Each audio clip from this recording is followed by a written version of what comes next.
To all participants, may I have your attention, please? We will start the agenda. I have a note to make before we begin today's event. I would like to see your cooperation in completing this event. Kindly switch your audio into the silent mode to avoid the interruption. The session will begin shortly. Thank you. Bismillahirrahmanirrahim. Assalamualaikum warahmatullahi wabarakatuh. Your Excellency, Director of Universitas Muhammadiyah Magelang, Dr. Lili Andriani, all Vice Rectors Universitas Muhammadiyah Magelang, Honorable all the speakers, Professor Nuran Achur from University of Glasgow, Scotland, Associate Professor Yun Arifatul Fatimah, PhD, as a head of Center for Sustainable Intelligent Circular Economic Indonesia,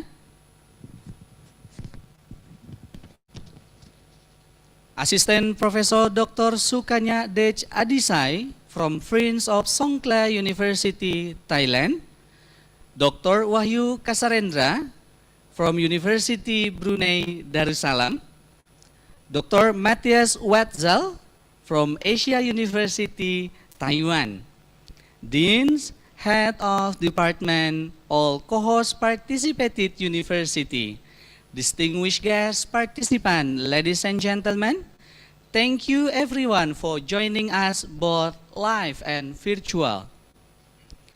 Welcome to the 4th Borobudur International Symposium 2022, The Innovation Change, a Contribution to Society and Industry. Alhamdulillahirabbil alamin, all praises belong to Allah, the Almighty, for His grace and mercies. And may salawat and salam always be presented to our Prophet Muhammad sallallahu alaihi wasallam. Honorable rectors, speakers, distinguished guests, participants, ladies and gentlemen, this year's is the 4th time Borobudur International Symposium is being held. As the part to respond to the SDGs reinforcement, we try to invite all academic practitioners and researchers around the world to participate in the 4th Borobudur International Symposium 2022. With the main theme, The Innovation Change, a Contribution to Society and Industry. Unfortunately, due to the pandemic outbreak, in this year, the 4th Borobudur International Symposium was carried out online. However, this agenda was participated by more than 350 participants from over the world. Last but not least, we would like to thank to everyone here for your availability to join this remarkable event. Distinguished guests, participants, ladies and gentlemen, I'm Harry acting as Master of Ceremony. In this occasion, allow me please to read today's agenda.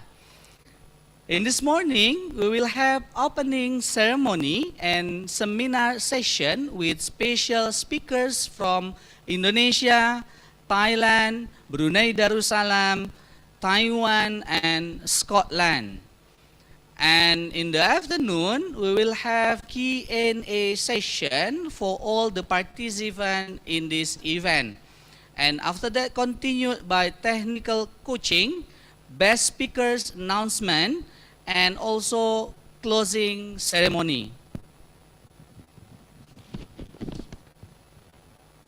Distinguished guest participants, ladies and gentlemen, for the first agenda is opening. Let us begin our agenda by reciting of Holy Quran to Muhammad Wahid Ibrahim. Time is yours.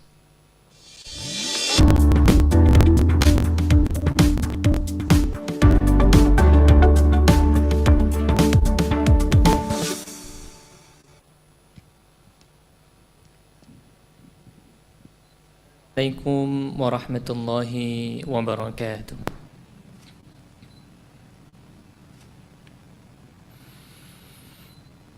أعوذ بالله من الشيطان الرجيم.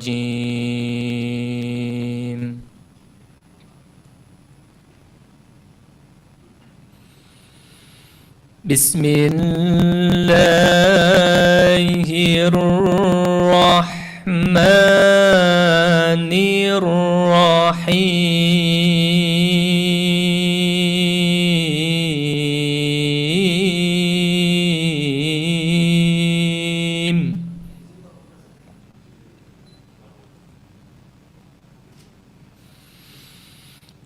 وإن تأذن ربكم لئن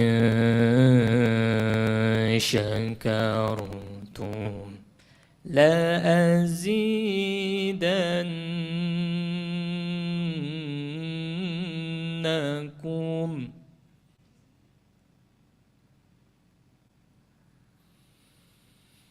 لئن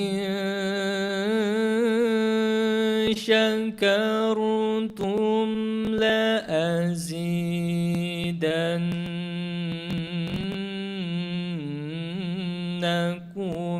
ولئن كفرتم إن عذابي لشديد.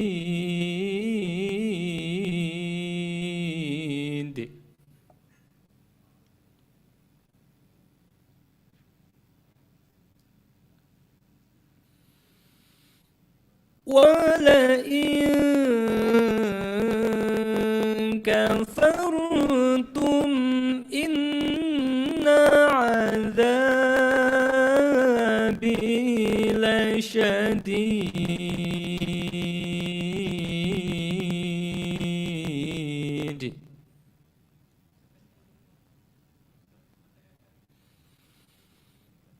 وقال موسى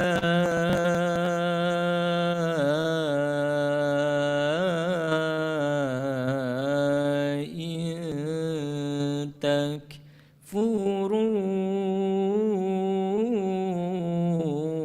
أنتم ومن في الأرض جميعا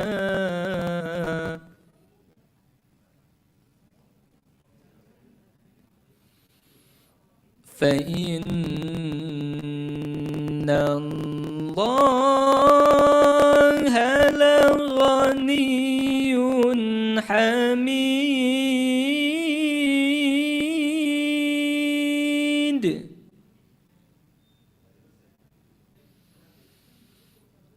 فإن الله لغني حميد.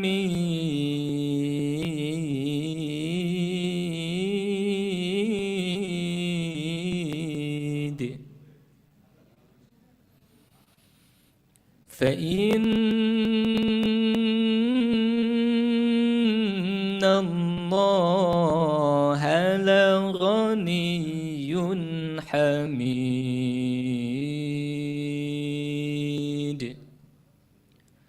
صدق الله العلي العظيم. والسلام عليكم ورحمة الله وبركاته.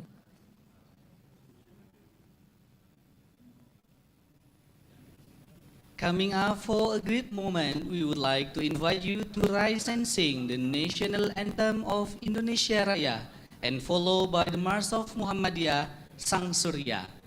Ladies and gentlemen, please rise for Indonesian anthem.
participants are pleased to have a seat. Distinguished guest participants, ladies and gentlemen, now we would like to invite Professor Dr. Muji Setio as the chairman for this agenda to deliver the committee's report to the 4th Borobudur International Symposium 2022. Professor Muji, time is yours.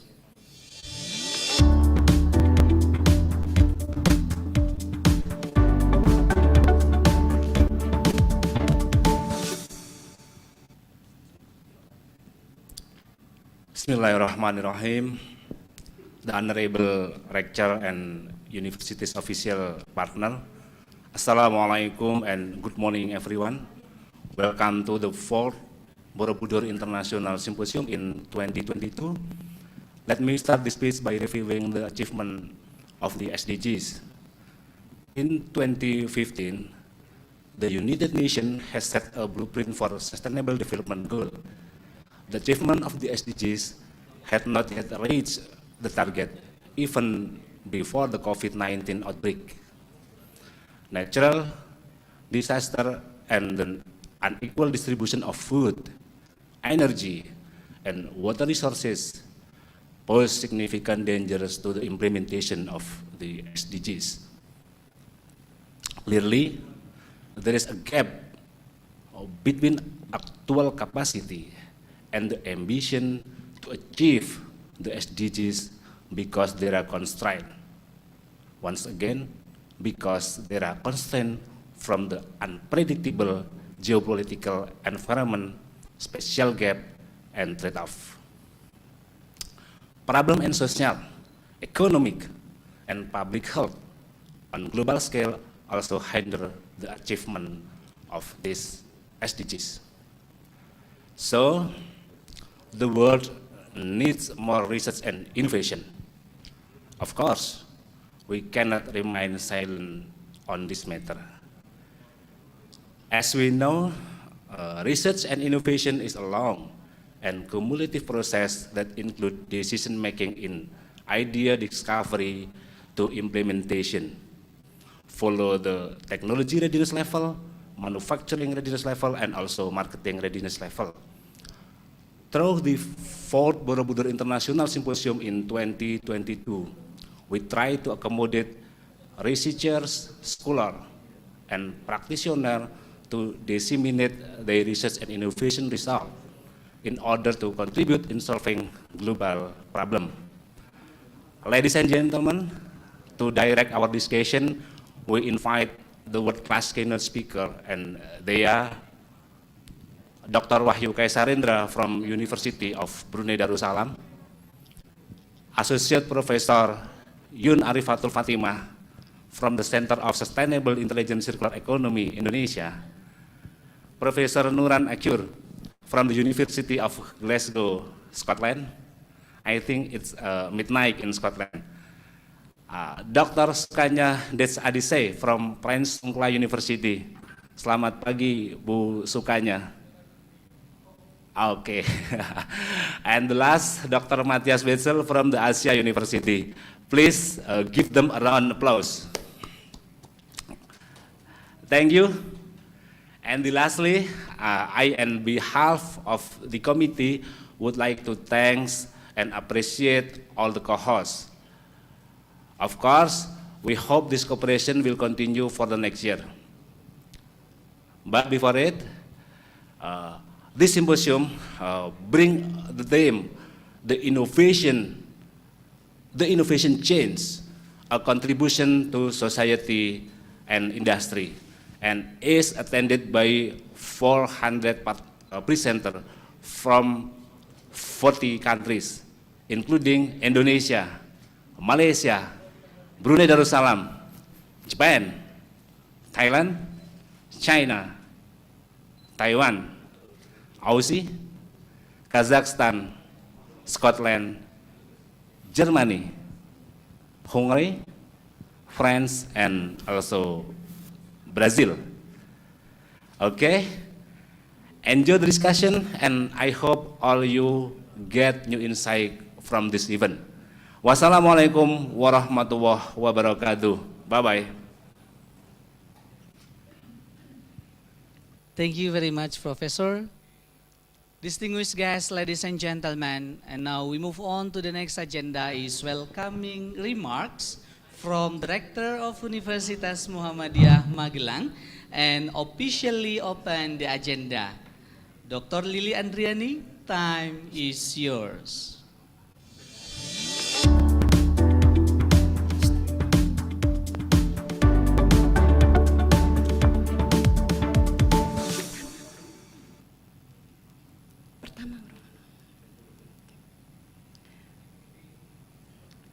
Assalamualaikum warahmatullahi wabarakatuh.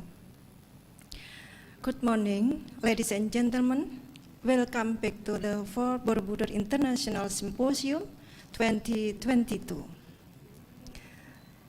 The Honorable keynote speakers, Professor Nulan Achur from University of Glasgow, Scotland, Associate Professor Yun Arifatul Fatimah, PhD, from the Center for Sustainable Intelligent Circular Economy, Indonesia, Assistant Professor Dr.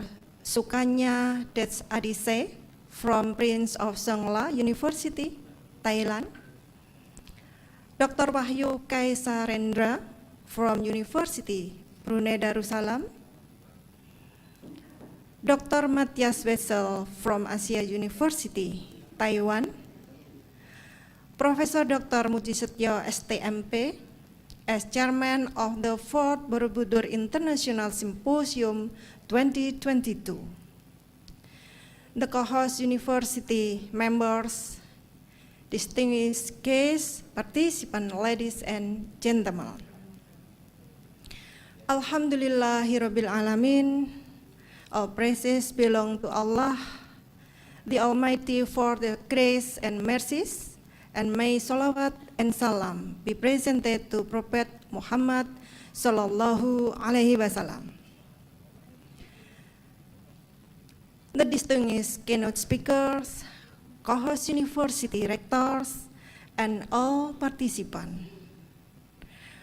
On behalf of University Muhammadiyah Magelang, UNIMA, I would like to express my sincere gratitude and welcome you to the virtual conference of 4th Borobudur International Symposium 2022 for Science and Technology and also Humanities and Social Science with the theme, The Innovation Chain, a Contribution to Society and Industry, organized by Universitas Muhammadiyah Magelang with 17 co-hosts.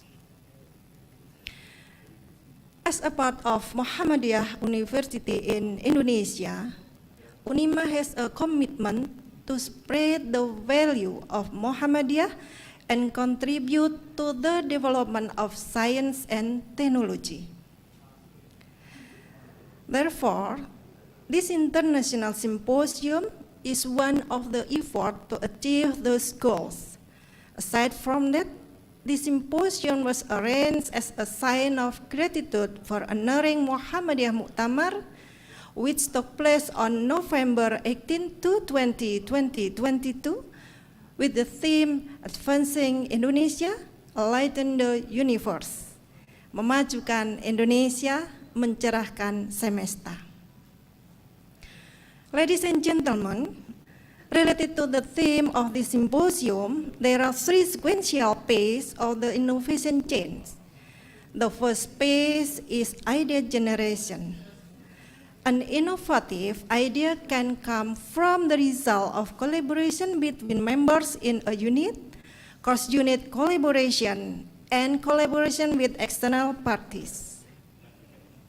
This importance of collaboration in this first phase lies in the accumulation of insight and knowledge that can be used to develop ideas. The second phase is idea conversion with two main activities, selection and development. Each unit must have certain criteria to determine whether an idea will be continued or stopped. And the last is the diffuse phase.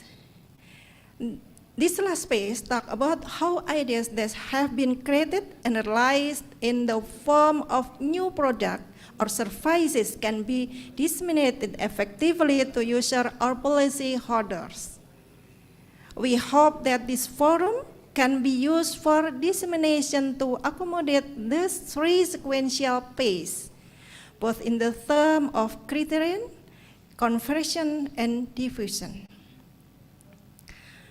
Furthermore, higher education has a responsibility to foster innovation in order to progress the nation's economy and to build a smart society in order to uphold the nation goals as enshrined in the Indonesian Constitution. Let us collaborate to ensure the success in this agenda. Thank you also to colleagues who have contributed to the 4th Borobudur International Symposium 2022, especially to the 17 co-host institution.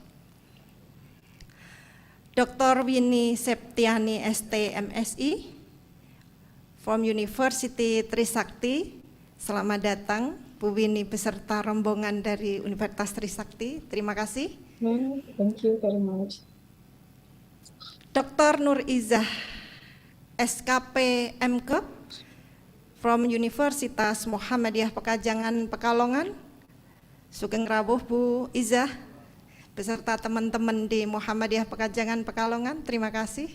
Assalamualaikum, good morning. Dr. Sutresno K. Jawa SE MM from Universitas Muhammadiyah Luwu, sugeng rawuh Pak Tresna. Politeknik Negeri Samarinda, Sekolah Tinggi Teknologi Muhammadiyah Cilengsi, Universitas Singa Perbangsa Karawang, Mr. Asram AT Jada SHI MH from Universitas Muhammadiyah Parepare, selamat datang Pak Asram beserta teman-teman di Muhammadiyah Parepare, sugeng rawuh. Institut Seni Indonesia Denpasar, Mr. Sugeng STMT from Universitas Islam 45 Bekasi, Mr. Surokem Abdussalam ESOS SHMI MSI from Universitas Trunojoyo Magura, sugeng rawuh Pak Surahim. Dr. Bambang Harmanto, MPD, from Universitas Muhammadiyah Ponorogo, selamat datang di virtual BIS.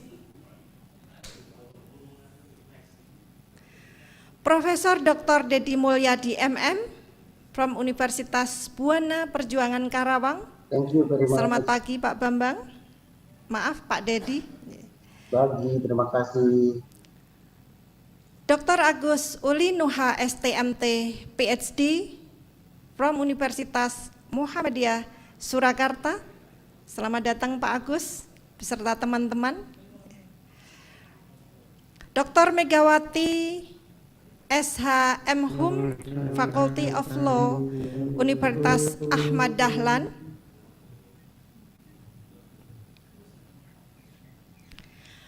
Mr. Susanti SST MKep from Universitas Al Irsyad Cilacap, sugeng rawuh Miss Susanti.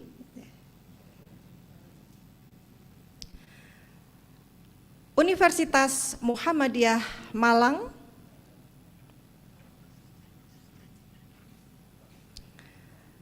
Dr. Herniaton MKep SP Mat from Universitas Muhammadiyah Gombong.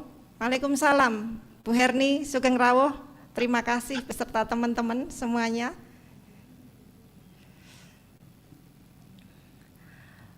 Finally, we really appreciate this activity. This world really needs fresh ideas from better changes.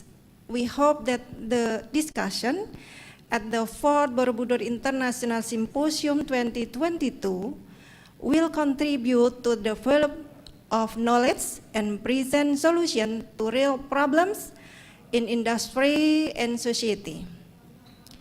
Congratulations on participating in the 4th Borobudur International Symposium 2022 activities. Wassalamualaikum warahmatullahi wabarakatuh. By saying Bismillahirrahmanirrahim, I officially open the 4th Borobudur International Symposium 2022.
Thank you very much, Ibu Lily, for the opening remarks. Distinguished guest participants, ladies and gentlemen, before we jump to the next agenda, now is the time to us to take a picture together. To every one of you, kindly turn on your camera and have the best pose. We will have 14 slides for this photo session. So be ready for the first slide. Okay, for the first slide, 3, 2, and 1. The second slide, 3, 2, and 1. The next slide, 3, 2, and 1. For the next slide, 3, 2, and 1. Okay, for the fifth slide, 3, 2, and 1. The next slide, 3, 2, and 1. The seventh slide, 3, 2, and 1. Okay, for the next slide, 3, 2, and 1. The next slide, 3, 2, and 1. Okay, the next one, 3, 2, and 1. Do we still have the slide? Okay, we continue for the next slide, 3, 2, and 1. Okay, we still have the slide, 3, 2, 1. Okay, we still have the slide? Okay, 3, 2, and 1. Okay, the next slide, 3, 2, and 1. Okay, the last two slides, 3, 2, and 1.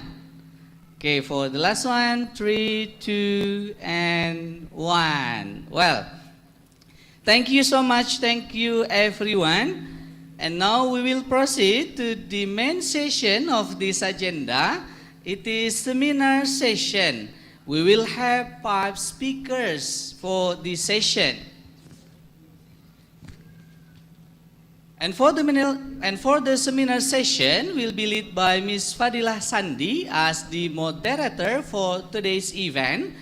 Ladies and gentlemen, before we get started, allow me please to read Ms. Sandi's summary.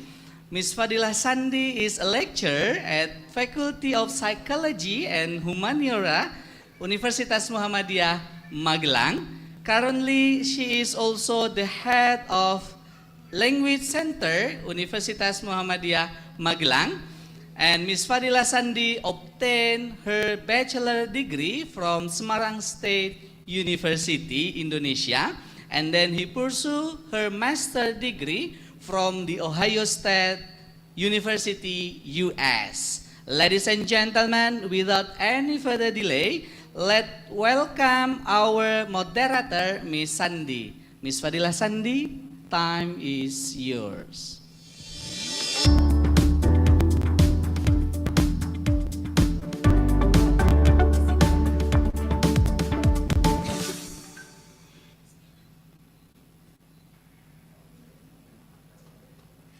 Assalamualaikum warahmatullahi wabarakatuh.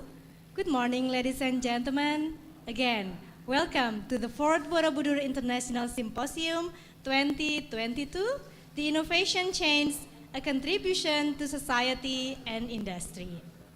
We come to our main session agenda, which is the seminar session from our great keynote speakers. Before we begin, let me read several technical rules for this session. So the first one, this discussion will run in 5 sessions, and every session will be delivered by each keynote speaker along with the question and answer session with the duration of 30 to 40 minutes. And the participants may ask questions by sending it to the chat box or directly deliver it to the keynote speaker. Now, let's start our first session. The first session will be delivered by our first keynote speaker, Professor Nuran Ajur. Before we begin, let me read the short biography of Professor Nuran. Professor Nuran is currently Professor of Innovation Management in the Adam Smith Business School, University of Glasgow. Professor Nuran has published award-winning, theory-driven, policy and practice relevant articles across the fields of technology innovation, open innovation, digital innovation, and innovation strategy. Professor Nuran's current research examines emerging innovation trends such as artificial intelligence 5G and their implications in the organizations in different sectors, aka health, telecommunication, public, and third sector, and impacts into the society. Professor Nuran is also working on responsible innovation approaches that will maximize societal benefit by enhancing productivity and developing ethical and well-regulated innovation approaches for science, technology, engineering, and business.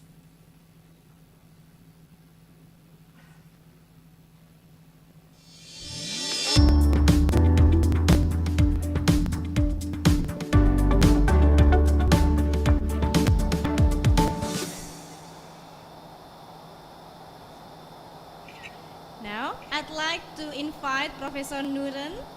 Hello.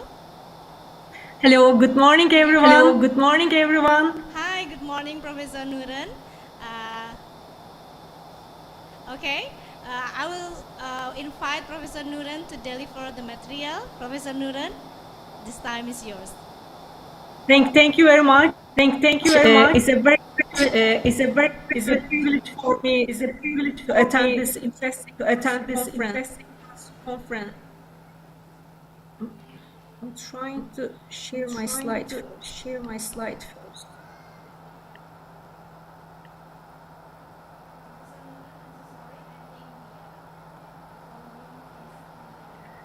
Can you see my slides? Can you see my slides? Okay. Thanks again. Good morning. Thanks again. Good morning. I have been to Indonesia a couple of times, and before pandemic, and it's very privileged for me to join you again for this interesting conference. Today, what I will do is just to show you a couple of examples from my ongoing projects and finished projects also. I could see echoing some of my speech. Is there any way we could change it? Because it's not coming from me. I think somebody is opening two different. Is it okay for everyone? Is it okay for everyone? Okay, I will continue, but I think it's somebody has opened the laptop. This reason is echoing. But anyway, so it's. Could you hear me now? So it's today, like I said, I will look at how we develop different frameworks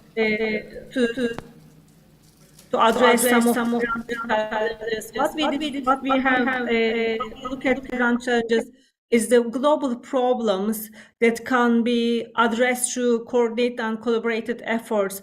Grand challenges could be anything macro-societal problems such as health and clean water, food security and poverty, or more micro problems. It could be fairness and homelessness and aging and this kind of things. It could be happen, but how we are going to solve this kind of problem is the most important thing for us. One of the things what we have seen last how many years, more than 10 years, digital technologies are becoming very important for our life.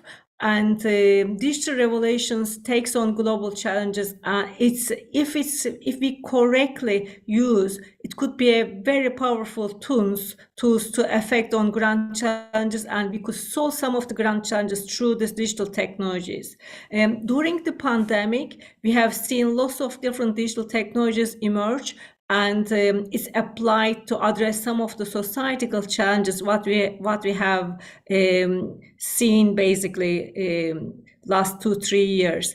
But it's really digital technologies have been connecting citizens around the world, supporting monitoring and tracking human aspects.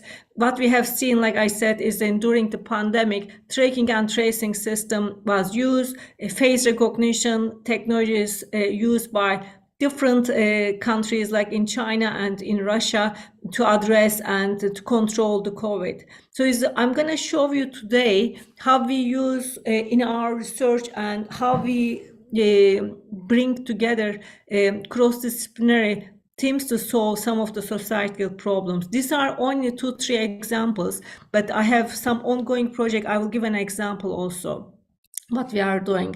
If you look at what's happening with the digital technologies, is the future transportation. Just give you an example from transportation industry. What we started having the travels in rockets, hyperloop, smart grid, smart cities, to solve some of the transportation problems. And there are some future industries emerge, like space manufacture, quantum computing, and biohacking. I will give a couple of examples from this future transportation and future industries. You could ask me why I'm using this just as an exemplar, because there's if you look at smart cities in different countries, we started using to solve water distribution, even pollution or traffic jams, and even social issues. It could be access to health, monitoring their inhabitants' well-being. So it could be used for different purposes. So we could give an excellent example from the digital twins. And if you look at future industries. You might heard space manufacturing is coming. I was in a meeting with European Space Agency a couple of weeks ago, and is unbelievable how advanced we are in now for space manufacturing, and also how we are using the space and how we train the people to be in the space in the future. So it's really instead of manufacturing in our countries at the moment, in the future, maybe in a couple of years' time, maybe, or in the longer period of time, space manufacturing will be coming. So we will be having space resource exploration and space manufacture, basically. There is a video link, but because of the timing, I don't want to show this. If anyone wants to have these links and some of the videos I'm showing today, some of the videos I'm not showing today, just contact with me, and I'm happy to share with you these videos. The International Space. But grand challenges could be addressed through two different methods. It could be a technology push, what we are saying at the moment. We develop the technology and trying to understand how we could solve some of the grand challenges, or it could be the demand or necessity pull perspective. What we see is we look at the societal needs and determine how digital innovation or digital technologies could be used for societal needs. So these are two different separate approaches, and previously what we were doing is most of the time the second approach. When there's a problem, when there's a flood in any countries, we go and we try to use some of the technologies. But these days, we're trying to solve, trying to understand these two together and trying to be more efficient, technology push, and bring this two approach together to understand how we bring together technology push and demand pull perspective. So if we look at innovation dimension, we need to also consider to address grand challenges. I'm so sorry, it's a little bit early in the morning. That's the reason I have a little bit problems when I'm speaking. But if you look at the innovation dimensions, we have context, content, and process. Always context is, if we think about these grand challenges, we are talking about what are the social needs and how the specific needs from the country or the problems from the grand challenges coming from specific region we could consider. And the content, if we think about, in my understanding, how new digital technologies or any kinds of technologies based on these needs of the context could communicate and come up with new solutions. If you look at the processes, is more how organizations or people could come together to create the value, basically. So what we have seen is the co-creation is an approach for us, because it's not previously only one or two organizations were coming together to develop new innovation and to address the societal challenges or any challenges what we are facing. Or one organization is saying, okay, this is the innovation for us, this could solve our problems, or it could be a new way of thinking for future. But what we have seen especially last 10 years, is not just one organization. Through the open innovation concept, there are more organizations, even societies, communities are coming together, co-create innovative solutions to address our problems together. So co-creation is the keyword for me and innovation researchers, as you like. So what we did, based on a couple of our ongoing projects, we developed a framework to understand, unpack the problems. Basically, what we are looking at is, we are looking at the problems, needs of the end user. It could be a community, it could be society, it could be an organization. it could be wherever the problems are coming up, and what are the key challenges, to unpack these key challenges to understand. And we are looking at this grand challenges, articulating and participating through the co-creation. So we are bringing different stakeholders, as you like. It could be a government, it could be even local government, community leaders, plus the organizations who could solve this problem. And we evaluate this problem and co-develop together before they will take some multiple actions. I use this funnel just to say, because we use always the innovation funnel, but we need to bring all these problems, needs, and challenges together, unpack it, and then develop multiple actions or solutions to have a better outcome and impact, as you like. So it's give you a couple of examples. I'm just looking at the timing. Still, it's good. 19 minutes left. So is one of the project we develop is beginning of pandemic in Scotland or in Europe. Maybe I'm sure you heard about it. Is the biggest problem. It came from the care homes and for older people. Is the differences between maybe in Indonesia or Asia or Europe. Europe has got a very old population comparing to other part of the world, and care homes are holding all this residence for the older people, and these people had got the most problem when we had heat from the COVID, and everybody was in a panic in first March, April, May, June period in Scotland and in Europe, because there are lots of deaths coming from care homes. Compare again, just you need to think about the context. Because I'm coming from Turkey originally. In Turkey, or maybe most probably in Indonesia, we don't have care homes a lot, but rather families are taking care of the elderly people. But in Europe, there's a different culture, and because people are living much longer and the culture are different, so his care homes are the places most of the population lives after maybe 80, 90 years old when they became. So it was the biggest problem, and there are lots of changing information, and sometimes when the old elderly people from care homes, when they went to the hospital, they didn't know how to do testing, how to do even just the vaccination afterwards. So what we have done, we developed the connected mobile health clinic solution for this, but beginning of pandemic, our university brought a cross-disciplinary team from engineering, I'm from business school, engineering, medical school, and some other schools, just to say, okay, how we could help a Scottish government or British government with different technology, with different innovative ideas. So one of the idea came from us is the connected mobile health clinic solution, because we have 5G, we have satellite technology. We were developing 2 years ago autonomous vehicle, and we said, why don't we use this to address some of the care homes problems, as you like.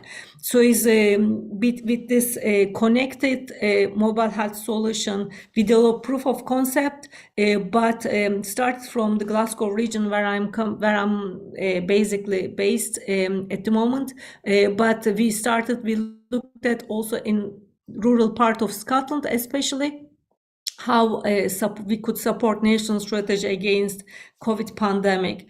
This is autonomous vehicle and moving around, and we were doing testing much quickly than the normal cars. You could ask me, okay, what is the point to have this autonomous vehicle if you are having a normal car things? But believe me, workers, even thus employers in health, these care homes were having problems to move from one place to another place, because it was part of some of the Scotland are really rural and there's no transportation. And these people, when they have any symptoms, they couldn't come to care homes, and people didn't have any workers to work. So we need to have very quick testing. So with our autonomous vehicle moved around, and we also optimized the solution, and using satellite and 5G connected technologies, and we managed to transform all the data immediately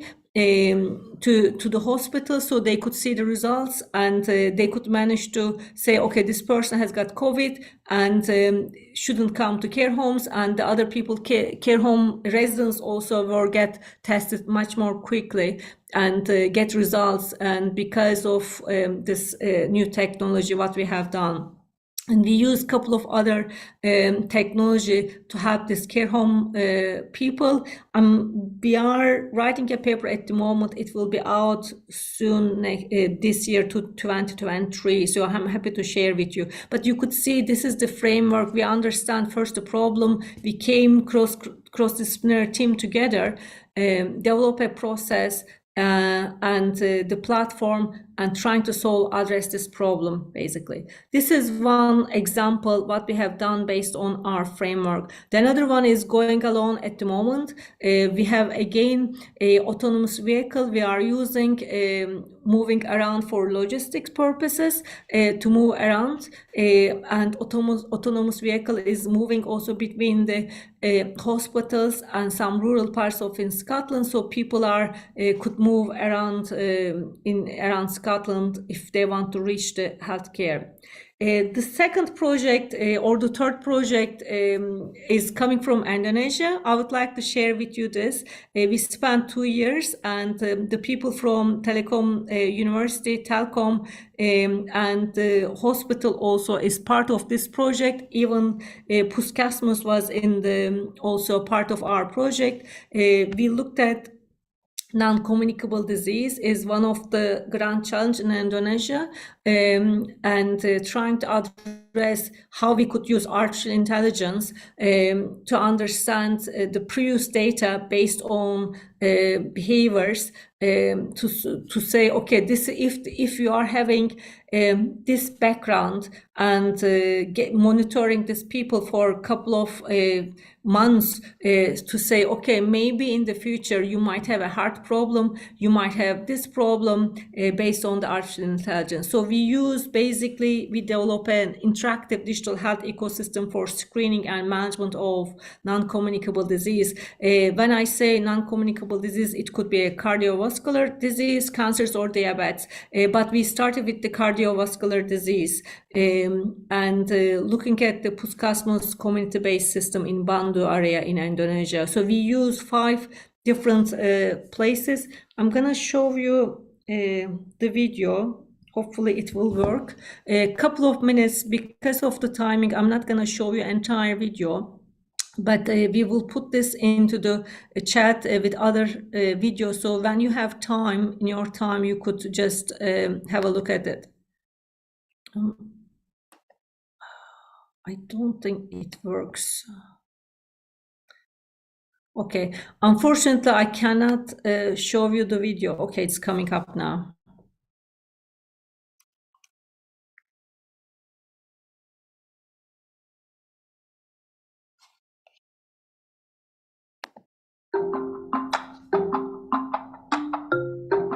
Our project Tandem aims to leverage existing community postbundu by providing digital healthcare ecosystem in Indonesia for non-communal disease. In the Tandem project at the University of Glasgow, we have developed an innovative digital healthcare system which will empower people from all spectrum, from healthcare to the ordinary individuals, to take part in their healthcare and in a cost-effective manner improve health. We have at least 18,000 islands, 54,000 kilometers of coastline, 270 million people, with 1,340 ethnic groups and more than 700 local language. We have only doctor-patient ratio is only 3 for 10,000 people, compared to Malaysia They have 9 of 10,000 people. The project brings expertise in medicine, management studies, telecommunication technologies, and social sciences from organizations in the United Kingdom and Indonesia. So Tandem here try to help the health worker to gather data from the field, so it make them easy to make reporting and also to gather the data.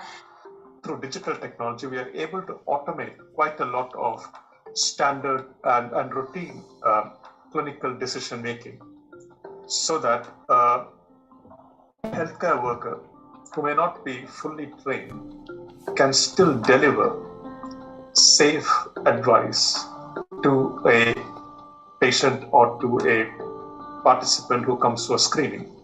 It's a method by which we are leveraging existing strengths to address one of the biggest killers in terms of diseases in Indonesia. We aim to develop interactive digital health ecosystem for non-communicable disease. We try to generate impact by improving the care and management of NCD in Banda region first for 8 centers. So this involved focus group meetings with Indonesian healthcare workers, with the technology experts at Telecom University, which then informed our development of the digital app. Yes, you develop the technology, but it needs to work efficiently and effectively. So we developed the business models around it. We had some interactive workshops, and we invited users, especially healthcare workers, doctors, nurses, patients, to understand what were their problems before even touching the technology. So we understand the problems and how we could socially implement this, and the acceptance for, especially from health workers in Puskesmas community.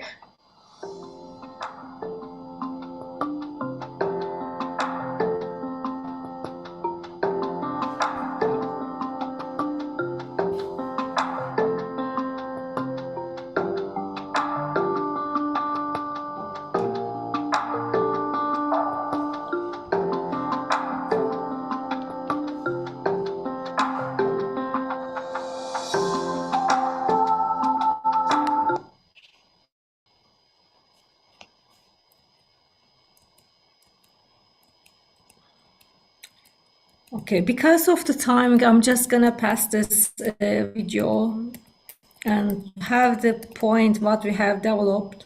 Hopefully I can move to the next slide.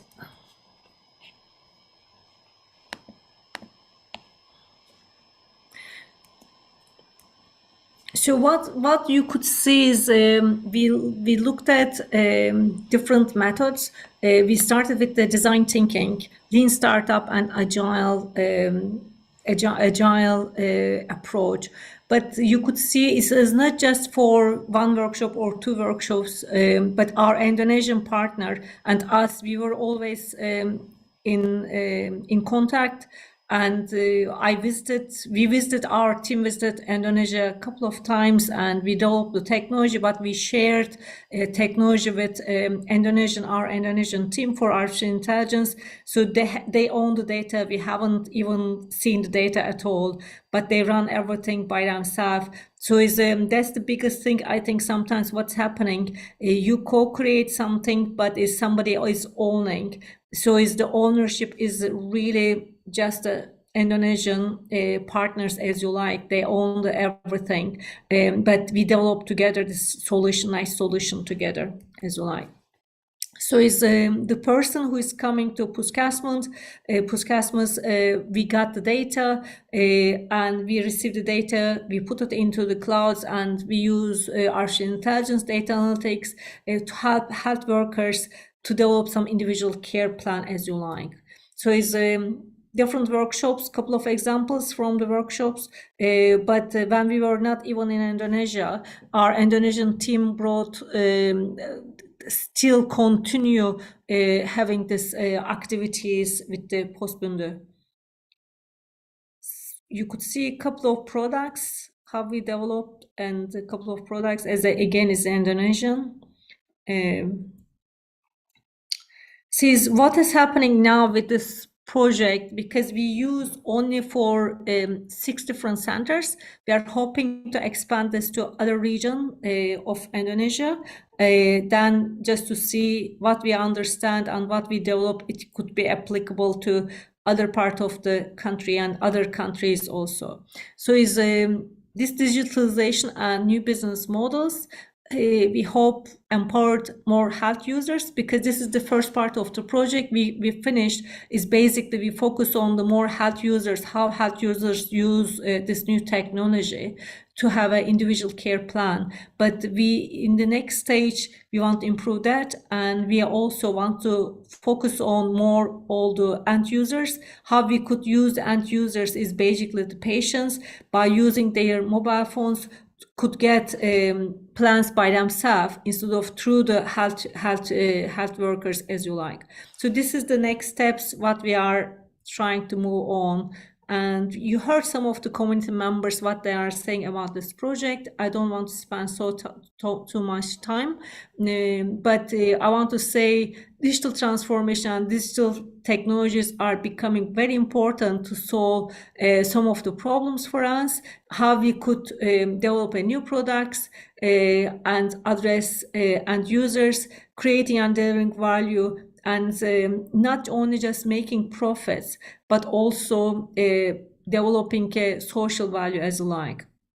And if you look at, again, if I wrap up what I discussed, co-creation is the keyword for me, and innovating beyond traditional boundaries as not just 1 or 2 organizations, but more than 2-3 organizations are coming together and co-creating innovative solutions are the key thing for us. And we need to really understand what's happening in the field before developing any solution, instead of only just a technology push approach, what we used to see previously, or demand pull approach, combining these 2 approaches to address any societal solutions, as you like. Okay, thank you very much for listening. If you have any question, I'm happy to answer. I'm just stop sharing now. I hope I'm on time.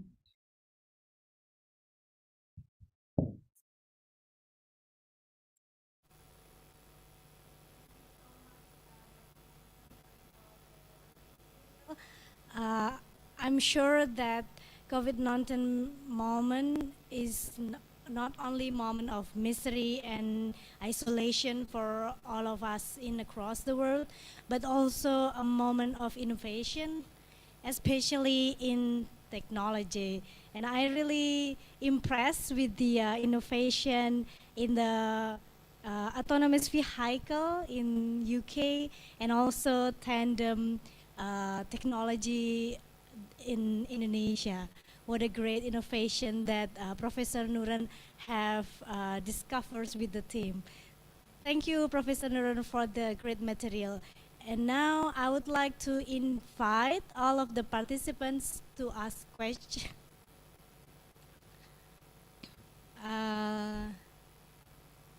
You may raise hand or write down your question in the chat box.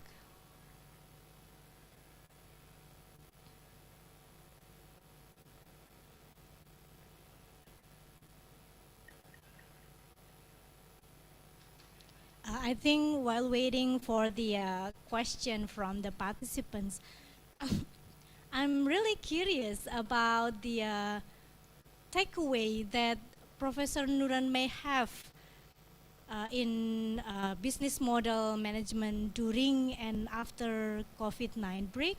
Is there any great takeaways or insight that Professor Nuran has for that moment of COVID-19? What was Especially for business models, what we have seen previously, we were developing business models around technology, and first we developed the technology and we were developing the business models around it. But what we have seen during the pandemic, this is not the way. So before even developing the technology, we need to develop a business model at the beginning of technology, especially for autonomous vehicles. Currently, what we are doing, we are developing business models for value proposition, just to see we have the technology in the future, maybe for next year or 2 years later, but what are the social value, what are the business value, and what kind of industries we need to focus on, how we could address some of the problems. So we are looking at that first before even developing technology. This is the first this is the first takeaway for me and for our team, for our research team.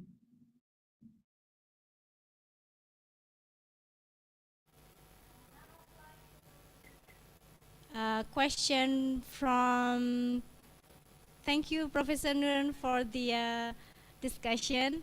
There is a question from Mr. Ikomang Arba Wirawan. Would you like to deliver the question directly, or I read it for you? Mr. Ikomang?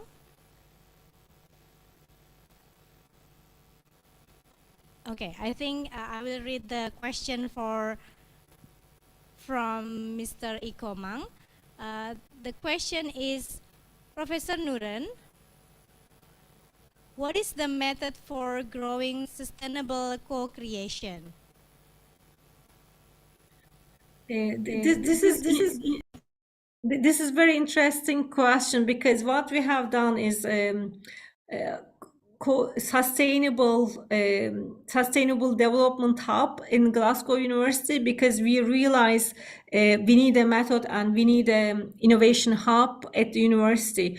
We have a new advanced research center. One of our Indonesian PhD students, who is the faculty member for the Muhammad University, is online now. So in this advanced research method, in this advanced research center, we have cross-disciplinary research team from engineering, from medical school. So one of the important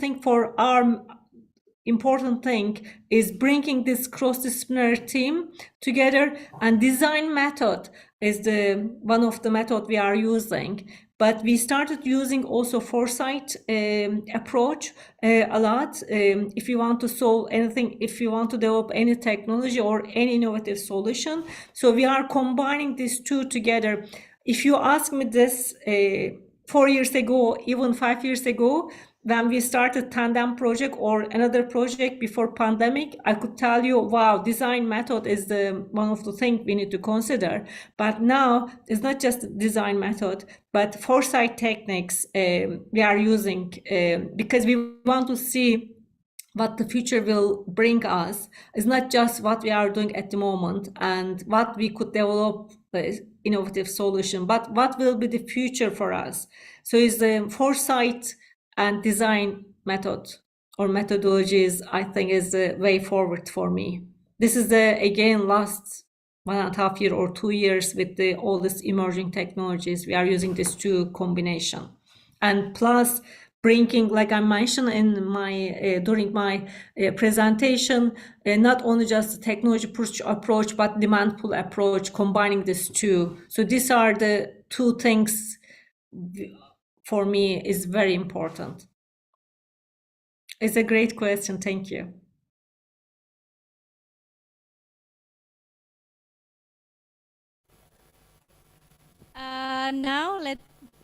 Thank you, Professor Nuran, for the answer. Now, let's move to the second question from, I think it's Mr. Stan Uyanto. Hello, Mr. Stan Uyanto.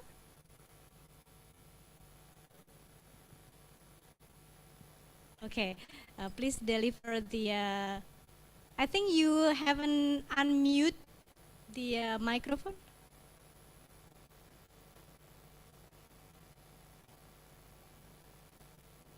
It's still mute.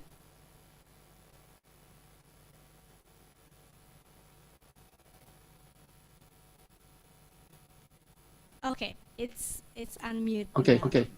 Yeah, yeah. I don't follow from the beginning, but it seemed that you talk about grand challenge in health. What about grand challenge in education, like in mathematics? Do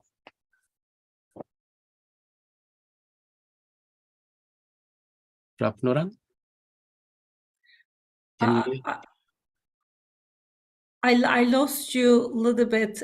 Can you repeat it? Okay. I heard you talked about the grand challenges in health. Yeah, yeah. I mean, you What talk was about your grand question? challenge. Yeah, you talk about grand challenge in health, but what about in grand challenge in education, like in mathematics educations? And about what the fundings? Because I think it's a great problem and it needs more fundings.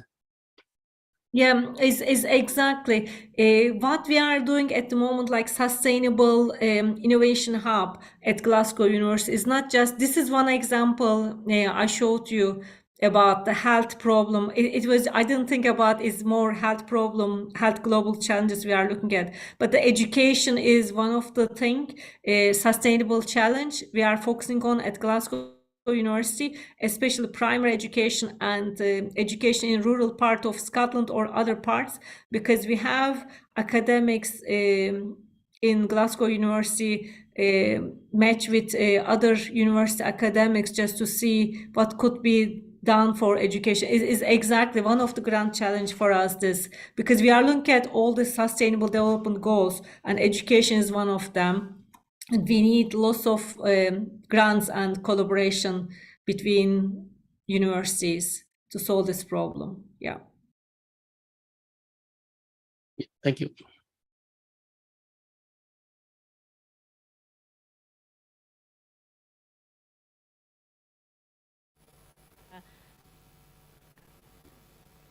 Thank you so much, Professor Nuran, for the answer.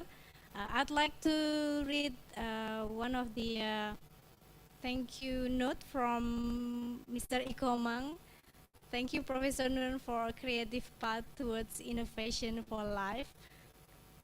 I hope that the innovation will be developed more in the future.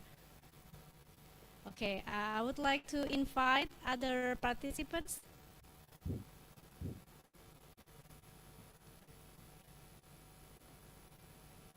Okay, I think the time is up. I'm so sorry. Professor Nura, thank you so much for our great discussion. I hope that we have more discussion in the future. Thank you so much, Professor Nuran. Thank you very much and Thank you have very a much and have a nice conference. nice conference. Thank you. Bye-bye. Bye-bye. Now, everyone, let's move to the second session. The second session will be delivered by our second keynote speaker, Associate Professor Dr. Sukanya Det Adisai. Before we begin, let me read the short biography of Associate Professor Dr. Sukanya Det Adisai.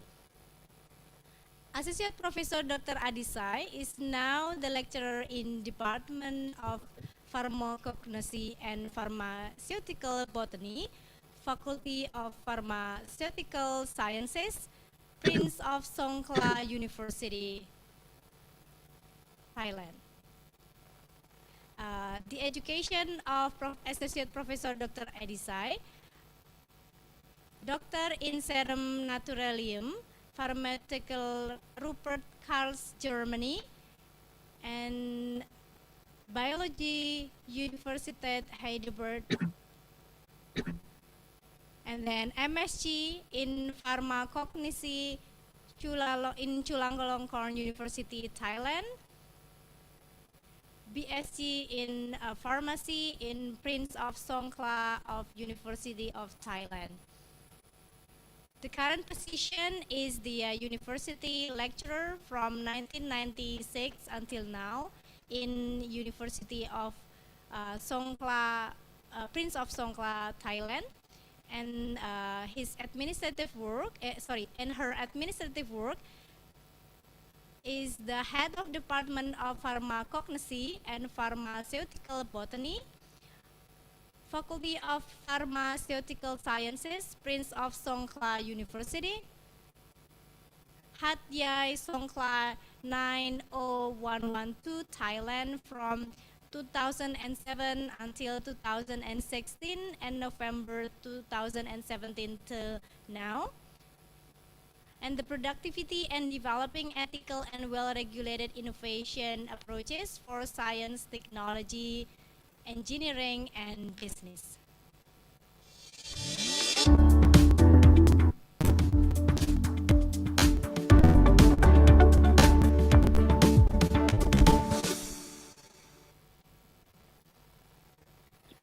Hi, Associate Professor Dr. Sukanya Adisai.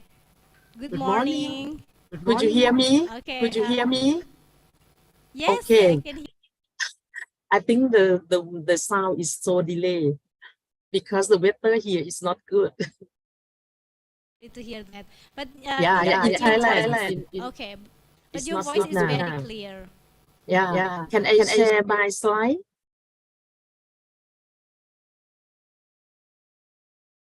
Did you see my slide?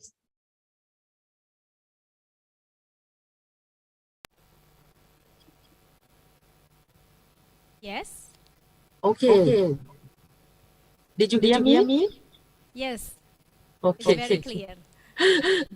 Sorry for today because it's quite terrible. Oh. I'm not sure the voice because now I heard my voice back. The voice okay? Okay.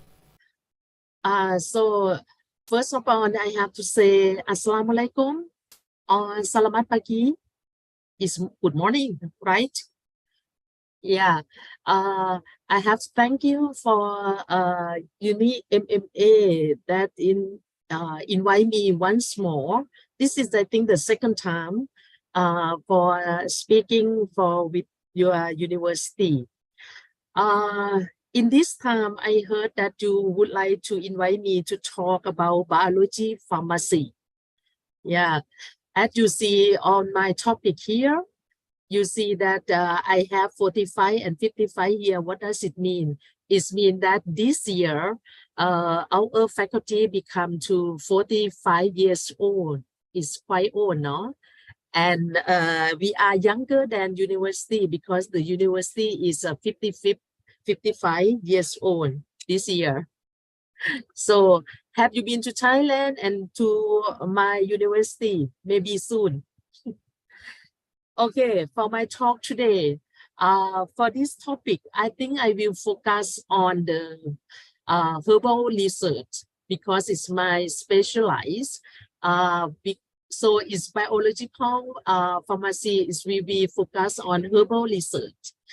What is the scope of this talk today? I will show the example for my research. It's about the enzymatic assay. And I will focus on the herbal medicine for whitening.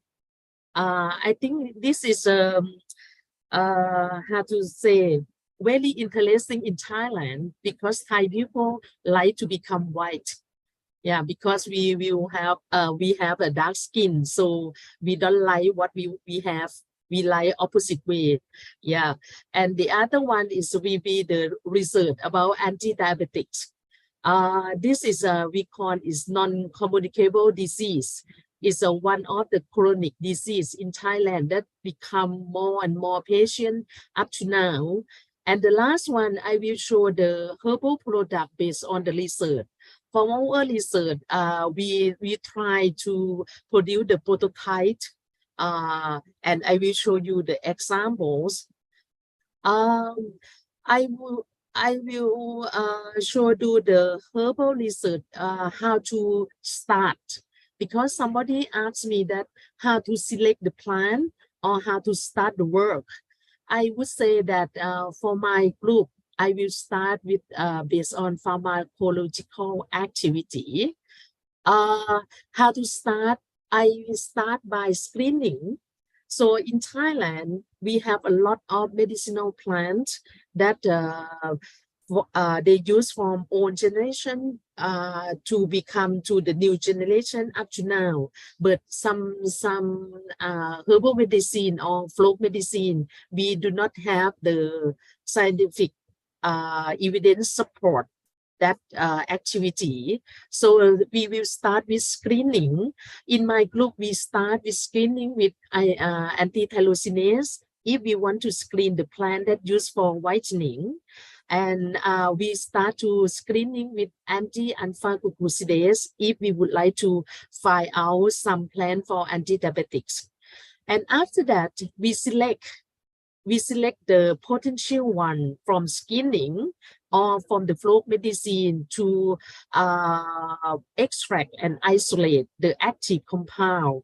This is we need also specialize for phytochemical investigation. For the next, this you can look at this flow chart maybe to get more idea how to work.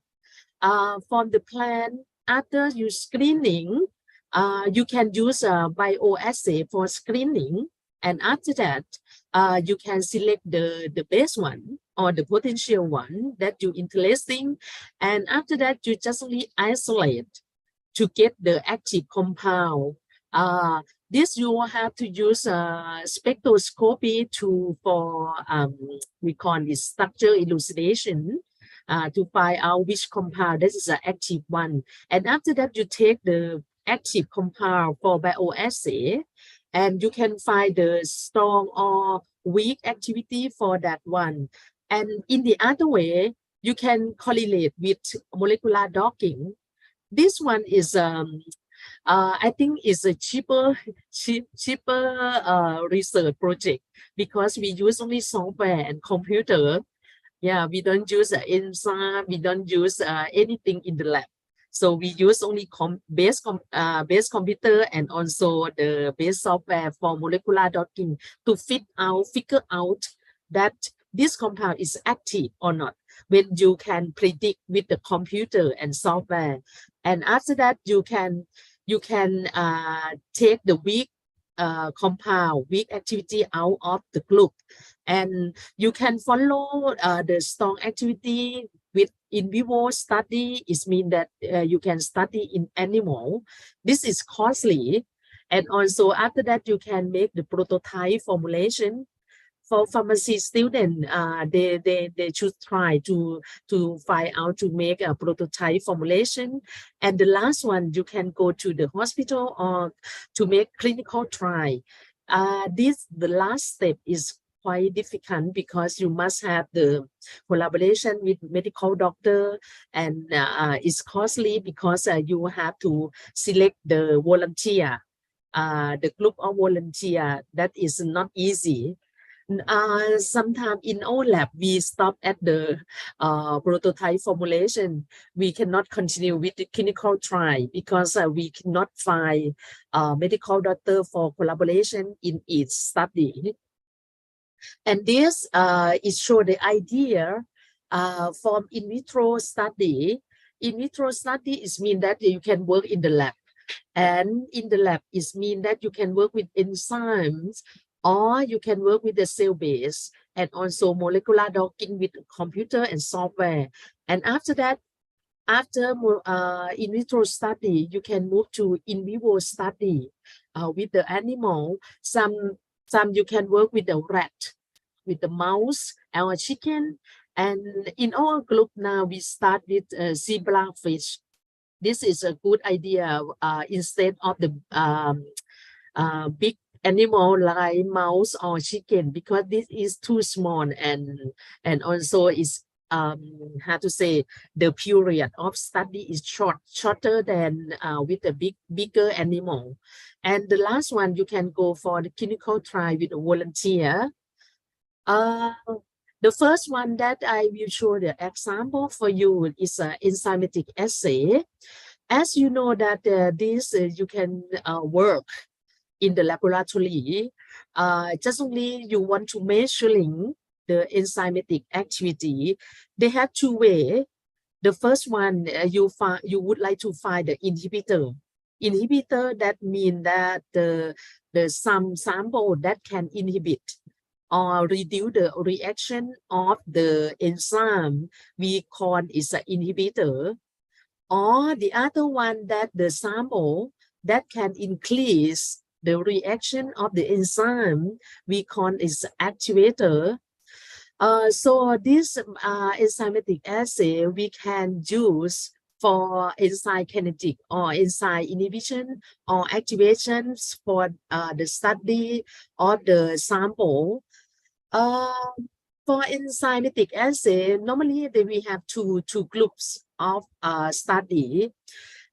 You can make a continuous assay or discontinuous assay. How different? It's different because continuous is mean that you look the activity continuous, not stop. You measuring on the time, but discontinuous is mean that normally you make the experiment until the end of the activity, and after that you stop and measure the activity of the enzyme. No need to continue every time in the reaction. So some assay, they say that discontinuous is more easier than continuous assay. But if you want to study for kinetic, I would suggest to use a continuous assay. Most of the enzymatic assay, they use a spectrophotometric assay. It means that you can use a UV spectrophotometer in your lab. Normally in the lab, we have also, we call this microplate reader. That is, you can use with 96 well plate. But if you have the small one, you have to use a cuvette. That you will take more time than you use 96 well plate. Yeah. This spectrophotometric assay, they want to measure how much the light assay that pass your solution. This is your sample. And this is the light source. As you know that when they pass your sample, how your sample absorb the light. And after that, you can measuring. If the sample, you can, the color of the reaction, you can see by your eyes, is mean that visible region. This is more easier that you can, how to say, you can measuring by eye at the beginning, and after that you can measuring by the UV spectrophotometry once more. Sometimes you can see the pale yellow or strong yellow. You can know immediately that is active or not active. Yeah, and so this is the other assay we call is photometric assay. This means they can fluorescent, or when they have chemiluminescent, you can also measuring. But this is not usually in the lab. Normally, the usually that we use in the lab, we use spectrophotometry. Okay. This I will start to show you that in our group, when we start to do the research, we take the herbal medicine from the book. In Thailand, we have like a book for Thai herbal medicine from folk medicine. Somebody, they collect the data and they wrote in the book. And so after that, we take the name of the plant in the book, and we try to prove that activity follow the folk medicine. After that, we select the potential one for further study. For further study, after you select the potential one, you can make phytochemical investigation to find out the isolate compound or active compound to further for in vitro study once more. And also you can take with we call is a crude extract. It means the sample from the plant after you extract with the solvent, organic solvent. And after that, we call this is a crude extract. The crude extract, one way you take to make phytochemistry for pure compound. The other side, you can do the experiment from cell culture to take the activity in the cell culture or animal study. And also for animal study, one thing that our research want to do is toxicity. Because if you use herbal medicine, you also want to know that is toxic or not. And the last one that we also test is in situ study, is mean molecular docking. After we found that on the sample is showed a good result, we can make the prototype formulation. And the last one we send to the hospital for the medical doctor from to make the clinical trial. Okay, now I will show you the example for enzymatic assay. The first one is anti-tyrosinase activity. I'm not sure in Indonesia they interest this or not. Maybe I can ask later that you interest to make about anti-tyrosinase or not, because for in Thailand the students like to make this experiment, because in Asian people normally they don't like to have dark skin, they like to have a white skin like this. The problem is come from melanin, that is the pigment that we can find in skin, in the eyes, in the air, in our hair. Also, we don't want to have white hair. We want to have black hair. Or now is they are coloring the hair also. But normally, melanin also useful because it's a major function of melanin is to protect the UV radiation to our skin, to protect the skin cancer for us.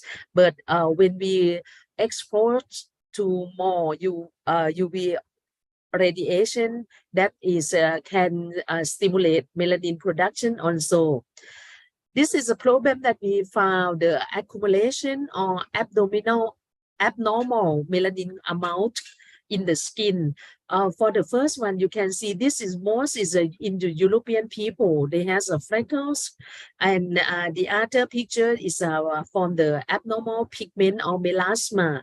Melasma is can come from the people that expose long more time under the sun, or the women that's use the pill also, that they get more melasma. Hyperpigmentation not only have only in the skin. Normally the melanin also can you can see in the fruit. For example, you can see here in banana or also apple is become browning because hyperpigmentation also. And in Thailand, we have a problem for whitening product in the market, because we have we call it an illegal product, and that is forbidden to use because the product is contained with mercury or hydroquinone. This is good at the beginning of when you use it, but after you stop, you will get more and more melasma or hyperpigmentation. And you can see from this become more and more dark skin. So in Thailand, it's forbidden to use hydroquinone. You can use we can use in Thailand, but much lower 10% and much under the order from the medical doctor. We cannot buy in the market by ourselves. If we want to have the whitening product, we must have the experiment for inhibit one enzyme, is tyrosinase, because this tyrosinase enzyme is a key enzyme for melanin biosynthesis. As you can see from here, in our body, we have the substrate L-DOPA. And after that, L-DOPA can become dopachrome and become eumelanin by using hallucinase enzyme. This is a principle of our experiment. In our experiment, we will use a substrate and we will determine the dopachrome. Dopachrome is normally a yellow, pink color. And if we can have the sample herbal medicine that can stop the activity of hallucinase enzyme, this is will help will reduce the dopachrome compound. So it means you can see the pale pink color. As you can see, this is a positive standard. The color is will be pale, and this is not active, so it's a strong pink color. And from the experiment, we will start with the plant extraction. And after that, we take the extraction of the plant to this. We want to stop to inhibit the activity of this enzyme, because if we can stop activity of the enzyme, the melanin production is also reducing. Oh, sorry. And this method that we use, we call is dopachrome method. Dopachrome method use the UV detection at 492 nanometers. And this experiment, we use the positive control. We use two samples. One is a kojic acid. The other one is we use the extract from Artocarpus lacucha. It's come from the wood extract. I don't know that you know this plant or not. In Thailand, most of this plant growing in the north of Thailand. Normally in our part, we grow only Artocarpus heterophyllus or jackfruit, as you know. And so in the experiment, we want to detect dopachrome. That is a pink color. If our sample is active, this is will reduce. Okay. And so if you want to read more detail about our screening and select the plant compound, you can go to archive pharmaceutical research that I was published already in this paper. And for the two examples, the second one is alpha-glucosidase inhibition from natural products. As you know already that diabetes mellitus is increasing in the world from the patient now. And for this symptom can come from genetic and also behavior. And so we try to reduce the blood sugar by in vitro model. For in vitro model, you can use enzymatic assay. And if you want to go deeply by use a cell-based assay, also possible. And for us, we will focus on for alpha-glucosidase inhibition. And normally for diabetic study, you can take the other experiment also. But today time shortly, so I can show you only alpha-glucosidase inhibition. Normally in our group, we do the other experiment also for diabetics. And this, when you start by take the starch into your body, for example, you eat rice or bread, you get the starch or sugar. And for in our body, they will digest, and at the end, they will go to the blood. But before go to the blood, they must be monosaccharide by using an enzyme alpha-glucosidase to cut the polysaccharide or disaccharide to become monosaccharide. And after that, they can absorb to the blood and increase the blood sugar. So if we can stop, we can inhibit the activity of alpha-glucosidase, the monosaccharide or polysaccharide cannot become monosaccharide. So the blood sugar will be reduced, and the sugar will be get it off from the body by maybe go to the stone or something like that. But we will have lower blood sugar after eat a lot. That is we happy. And this for the experiment also, we start with the plant and we screening, we extract, and after that we take for screening. This is the procedure the method or the principle of this experiment. We take the substrate. Substrate is para-nitrophenyl alpha D-glucopyranoxide, and we use the enzyme alpha glucosidase. And normally, if no inhibitor, this enzyme can hydrolyze this to get para-nitrophenol. This is a yellow compound, and the other part is a glucose. So we want to detect para-nitrophenol. That's if we add the inhibitor here, we will get the pale yellow here. And this is when this mean the sample or positive control is really active. And this, when we work, we will measure the para-nitrophenol at 405 nanometer by using microplate reader. And you can see this from the experiment. If your sample is an active one, they will come pale yellow like this. If it's inactive, it will come like this. It's a strong yellow.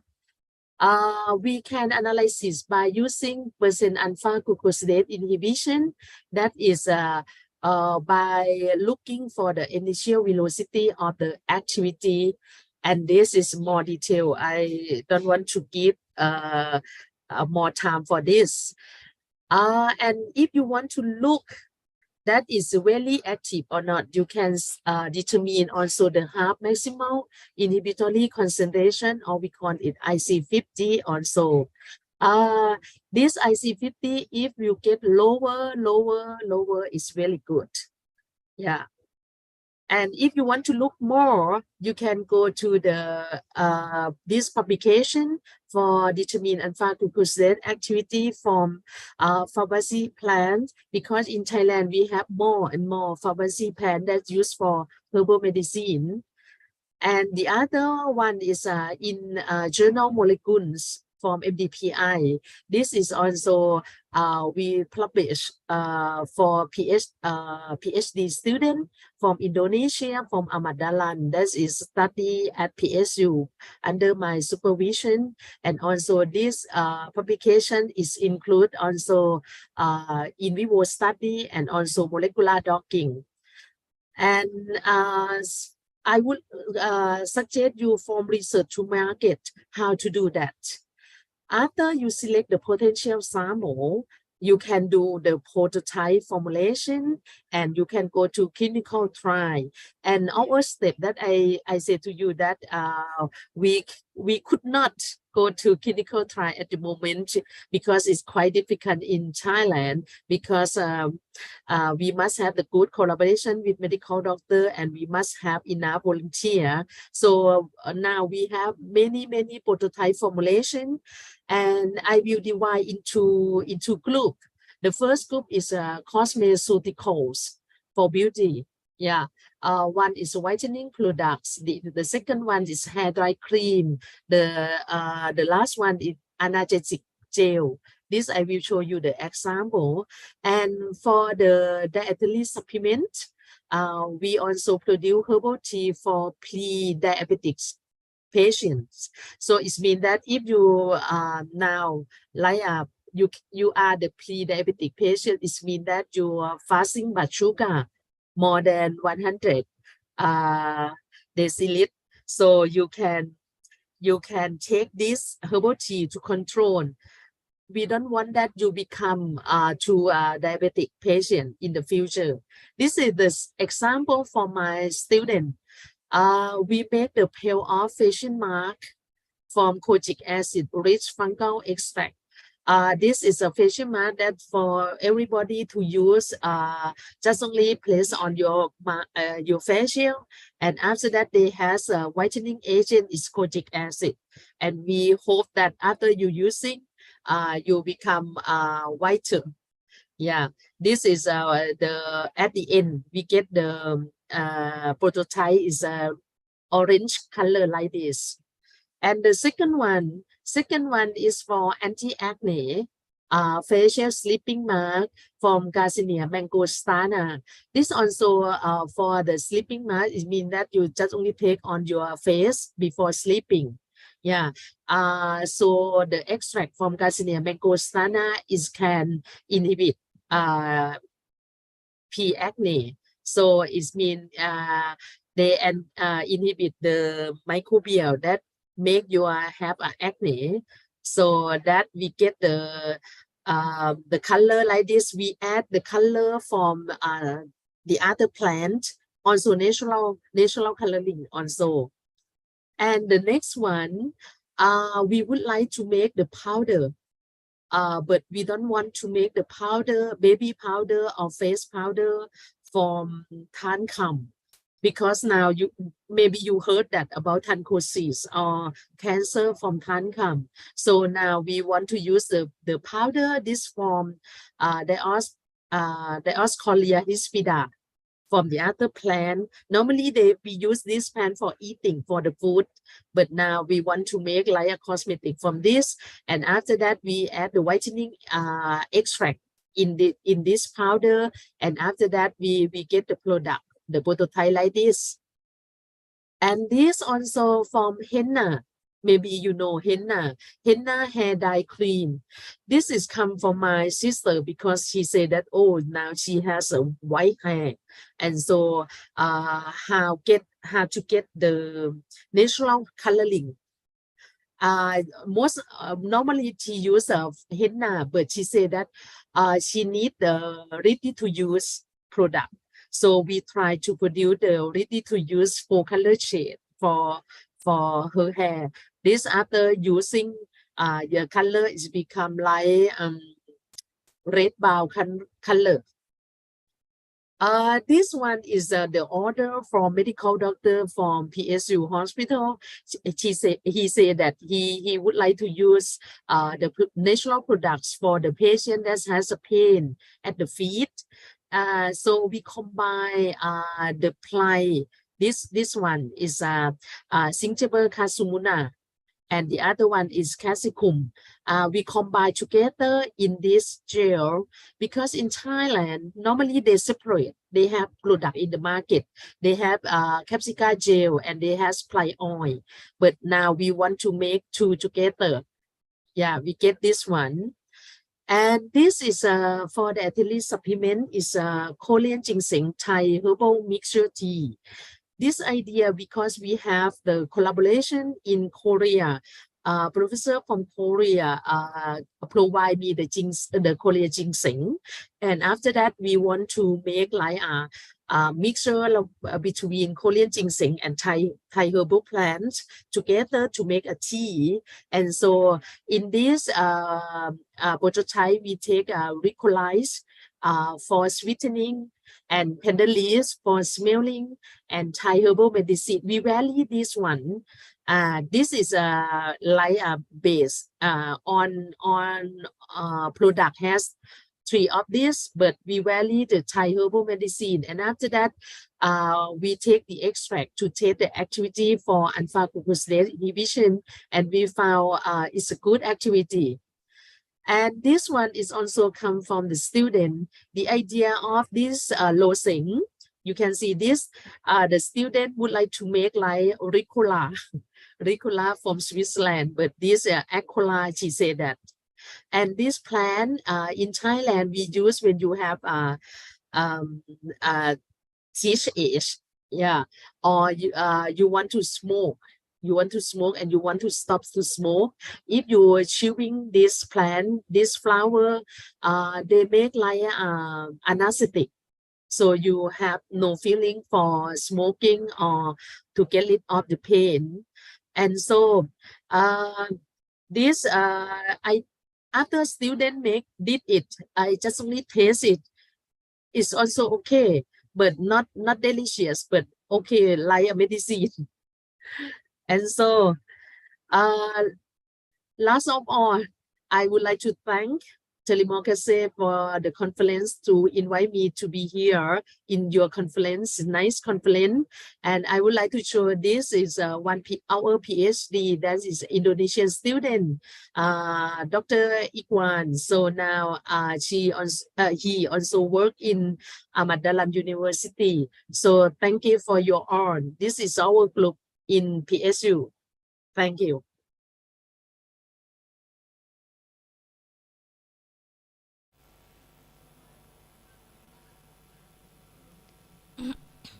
Thank you so much, Professor Sukanya, for the great insight.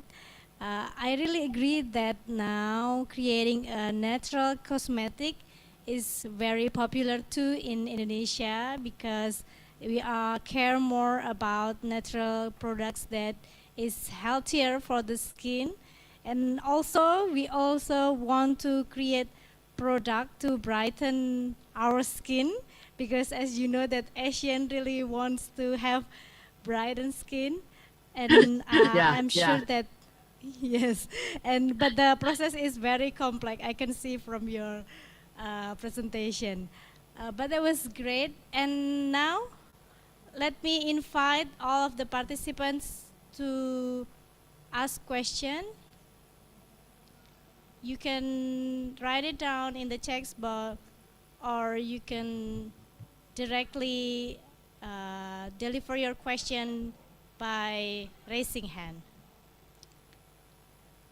Okay. There is a question from Ibu Hardianti from Universitas Muhammadiyah Luwuk. Ibu Hardianti, would you like to deliver your question?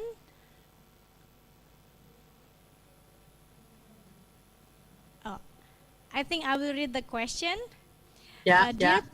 Okay, dear Professor Sukanya, I'd like to ask about the target consumers for the current products that you have presented. And the second one, did you also consider about the product side effects?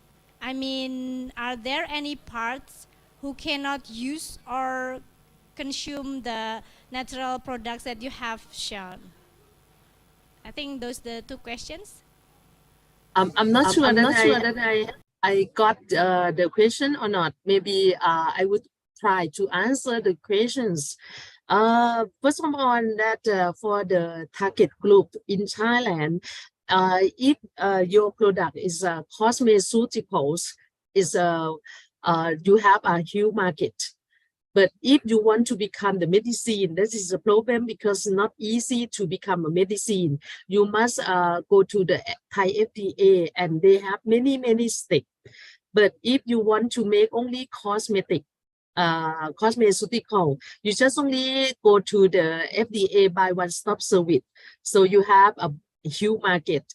And if you call herbal cosmeceutical, they will happy to use that, because in their idea, they think that the cosmeceutical and that composed with herbal medicine, herbal plant is safety. Is safe more than you use a synthetic compound. For example, at the moment, I have the one project that we collaborate with the company. Because in Thailand now, the researcher in university not like in the history that we cannot work together with the company, because they say, oh, it's not good to work with the company, but now not. Now they try, the university try to influence for the researcher to work together with the company. And I have one project from the I think a quite big company in Bangkok, and they asked me to work. In this company, they have a sun protecting cosmeceutical, SPF 50, and they say that they want to add some herbal medicine inside, because they want to like in the packaging that sun protecting factor, including herbal natural product, like that. They say that if they have this word, they will increase the value of the product. And so for cosmeceutical, no problem to get the market. But the problem that I said to you that if it is medicine, for example, that I show you capsicum together with Plygel, that I show you, that one, that is a problem up to now.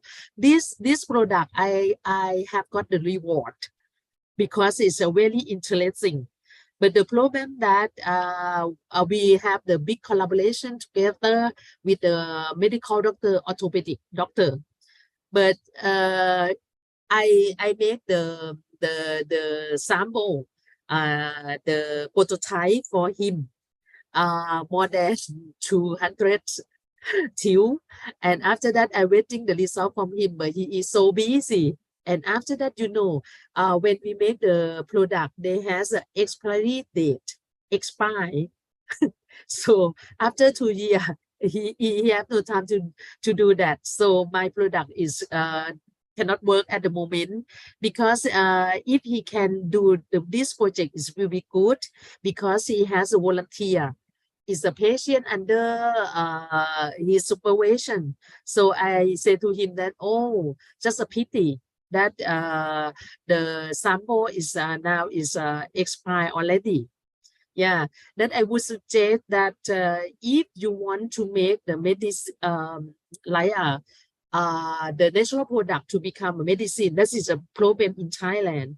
But no problem, you will have a target already if it's a cosmeceutical or dietary supplement. This is no problem worldwide in huge market. I don't know that you get the answer from me or not. I think Ibu Hardianti is raising hand.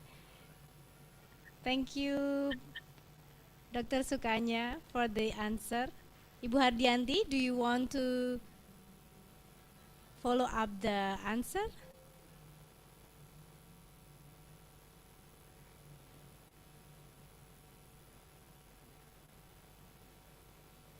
In Thailand, at the moment, I would suggest that for the big research that we have to do is about diabetes or non-communicable chronic disease. Yeah, this you will get. Okay. You will get big funding. Yeah, excuse me, Prof. Actually, I just like to ask about the target market. I mean, whether the product that presented is targeted for a certain age or what, like from age 18 or to what age? Only something like that. I mean, the target. I'm sorry. I could not get your answer because the sound is come together. Okay. The target consumers, I mean, what age are they? You mean for whitening? Yeah, for whitening, and also for the other products like the herbal tea that I've seen from your presentation. On of the age, because for beauty. Yeah, when you are younger, you are teenager, you also want for your genetic, you are maybe dark skin, brown skin, something like that. In Thailand, they say, oh, they want to become white. Some they take vitamin C.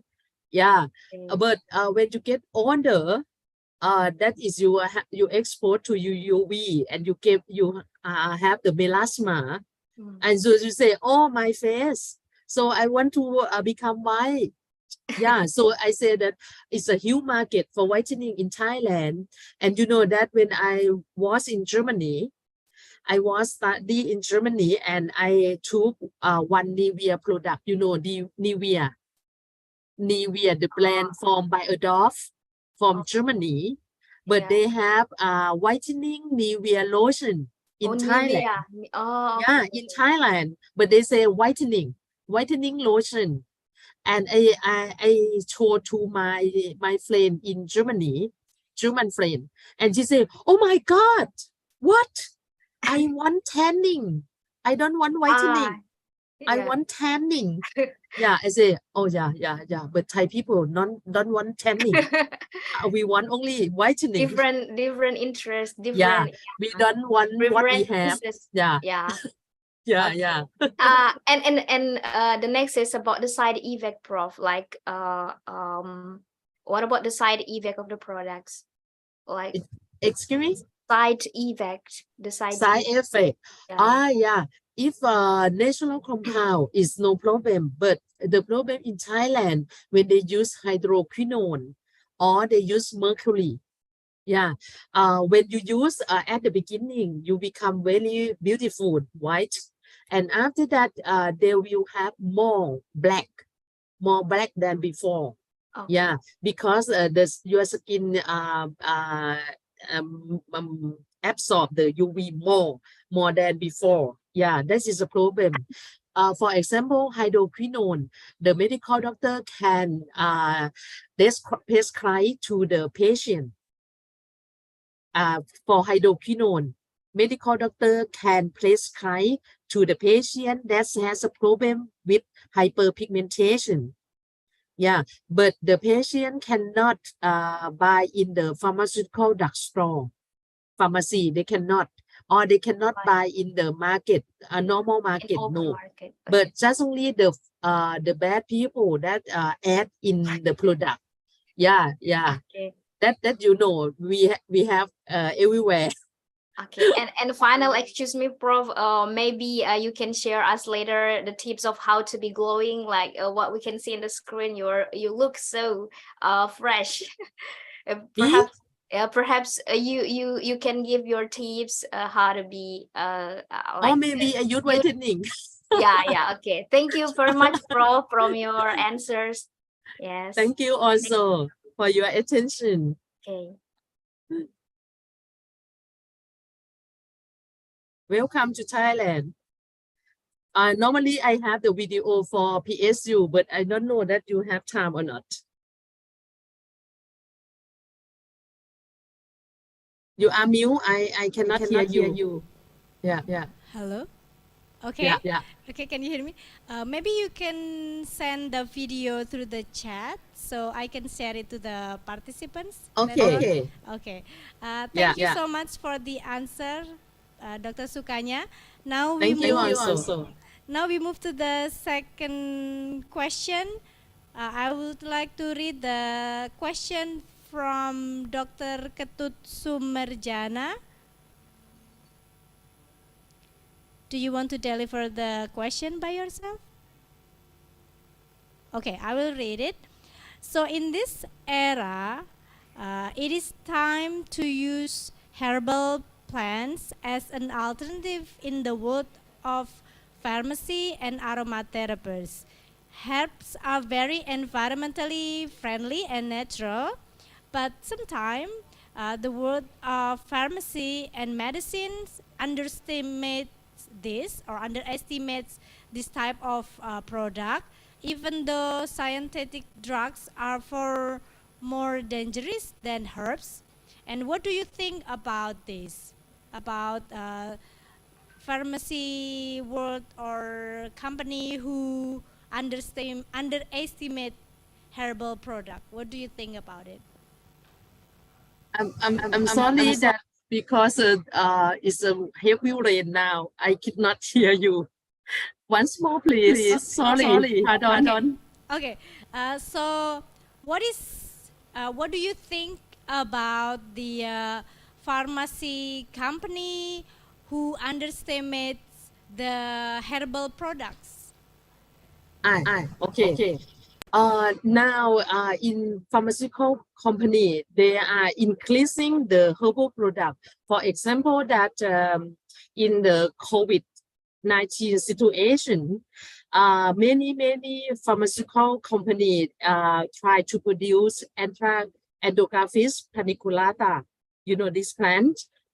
Yeah, because this plant Endocarpus, we have the report for COVID-19 they have the many research that they can stop or can treat COVID-19. And also for the mouth spray, many pharmaceutical companies try to use a herbal medicine for mouth spray for COVID-19. Similar to Camilosan M from Germany.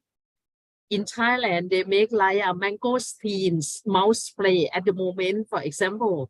So for pharmaceutical pharmacy students in Thailand, before they don't interest about herbal medicine, they interest only pharmaceutical care to look the patient in the hospital. But now they turn the face to the herbal medicine. Normally in Thailand, they have the other faculty of Thai traditional medicine. That is, they work also for herbal medicine, but different way from pharmacy or pharmacognosy. Because for pharmacognosy, they want to prove the herbal medicine that is work or not. For example, that if you have Thai medicine for diabetics in the folk medicine, and the grandfather, grandmother, or the old generation, they use it. And after that, in pharmacognosy or in pharmacy, they want to prove that this plant is work or not. So why now in Thailand, they have many funding for herbal medicine from the government and also from company. Because now they has a branch in the pharmaceutical company to produce the herbal medicine product to go to the market at the moment in Thailand. I'm not sure it's a answer for your question or not, because we have flooding in Thailand in PSU now. Heavy rain.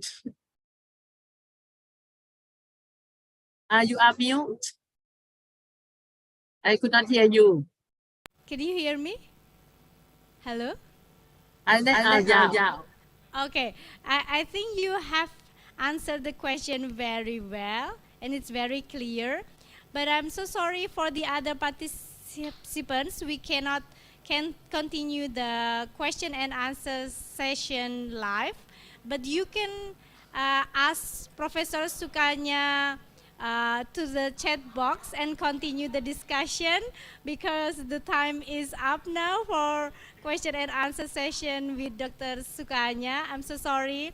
Thank you, Dr. Sukanya. What a fruitful discussion that we have. I think all the participants are very interested in the topic about herbal cosmetics and herbal pharmacy. Thank you so much for the great presentation. I hope that I can see you again later in the next discussion. Thank you. Have a great day. Yeah, sama-sama. Okay, everyone. Now let's move to our third session for today's agenda. So the third session will be delivered by the third keynote speaker, Associate Professor Yun Arifatul Fatima, PhD. Before we begin, let me read the short biography of Associate Professor Yun Arifatul Fatima. Associate Professor Dr. Yun is now the Dean in Engineering Faculty, Muhammadiyah Magelang University. Her education is the doctoral degree in Curtin University, Australia, and then the magister's degree in Mechanical Engineering in Universitas Indonesia, and then the bachelor's degree in Industrial Engineering in Universitas Muhammadiyah Malang. Oh, I'm so sorry, Universitas Muhammadiyah Magelang. And her study fields are more on sustainable manufacturing, resource and energy efficiency, 6Rs, reuse, reduce, recondition, recycle, remodification and remanufacturing, smart city and cleaner production.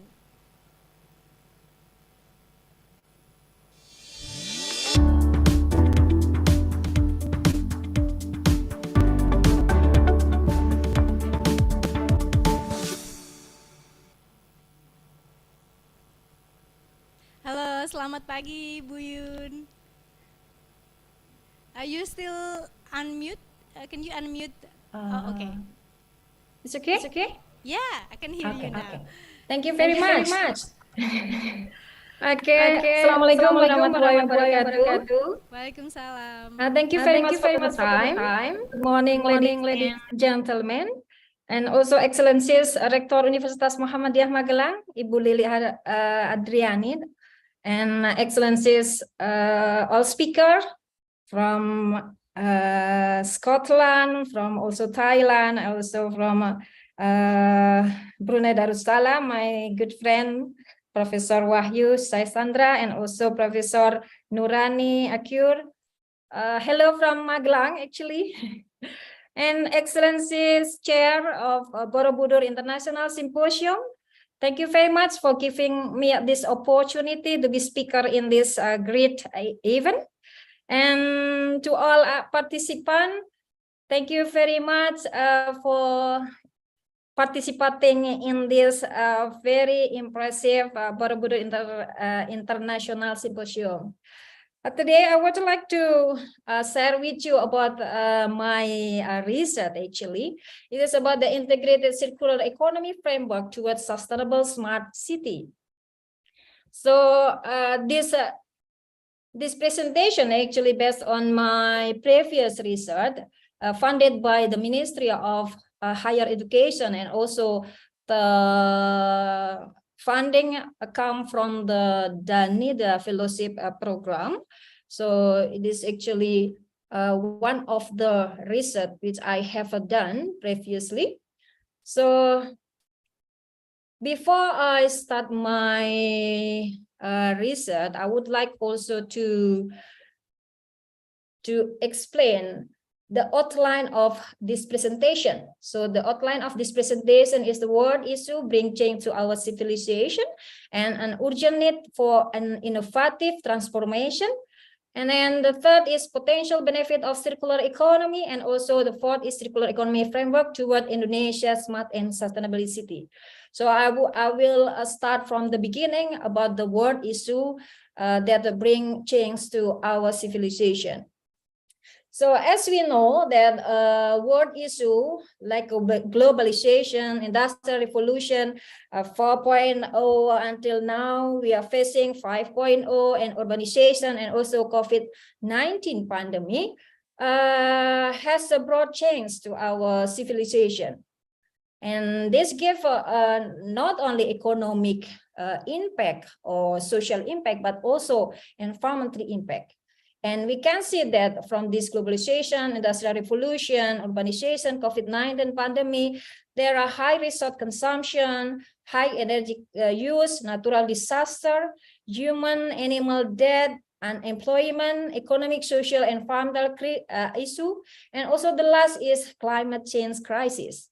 And instead of this social, economic, and also environmental issue, we also have a significant change in our civilization and our society. First is change in the healthcare system, automation and digitalization acceleration, and also increase the use of artificial intelligence and also big data rules, and also change in the global value chains and increase telework trend. And we need something which is appropriate to combat this issue. So what is that? So we title this as a green recovery. And our government, Indonesian government also state that without climate change policy intervention and also innovation and improvement, it is predicted that there will be an economic loss of Indonesian GDP, which is about 115 trillion rupiah in 2024. So this is actually a bigger problem for our current and also future economic situation. So what should we do? And then the approach is we need an innovative transformation. And then what is innovative transformation? Because nowadays we are in the linear economy. So what is in linear economy? Linear economy is an open loop model where raw material are collected and transformed into product that consumers use until discharging them as waste. So with no concern for their ecological footprint and consequences. So we just said that we don't care about our waste. We don't care about our pollution. We don't care about the energy consumption we use. So our thinking nowadays is only take, make, and waste. And then what is actually the innovative transformation to gain or to combat the economic and also social and also environmental disaster? So circular economy offer a good potential approach to combat this world issue. So circular economy is a closed loop economy system approach in which raw material, component, and product are maintained as useful and valuable as possible. So material that is not used anymore, they can be reused. They can be remanufactured, they can be composted, they can be used or reused, or even we can modify them and we can give added value to the waste. So the concept not longer take, make, and waste, but take, make, and discovery, or take, make, and recovery. So every single waste should come back again to be raw material to replace the virgin material, or they can be energy to support the activity, human activity. And this year, actually, the development of the circular economy. First, we know about the 3 R's. Yeah, I think that everyone here familiar with this 3 R strategy: reuse, reduce, reuse, and recycle. But nowadays, we don't longer only think about the 3 R strategy.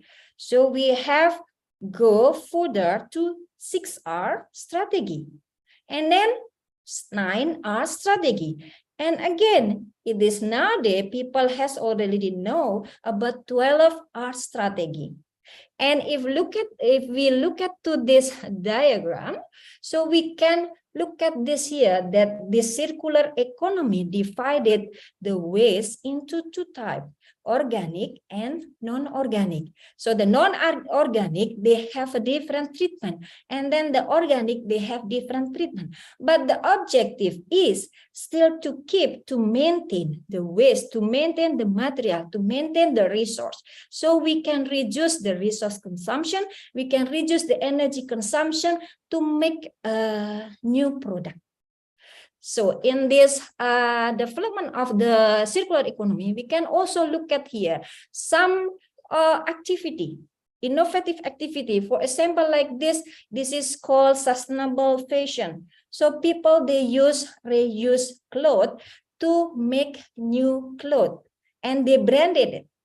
So nowadays people, they are not embracing to wear reuse clothes because there is title there, green or sustainable fashion. And then the next is, we can see here, this is actually remanufacturing activity. So remanufacturing activity means that we use the alternator component, auto part, and we manufacturing them, we clean them, we disassemble them, we give them warranty, and we give price as low as possible, but with the quality as similar as new. So this is actually great point of a circular economy. So we still keep the resource, we still keep the raw material, but we give added value, we give a value to the used product.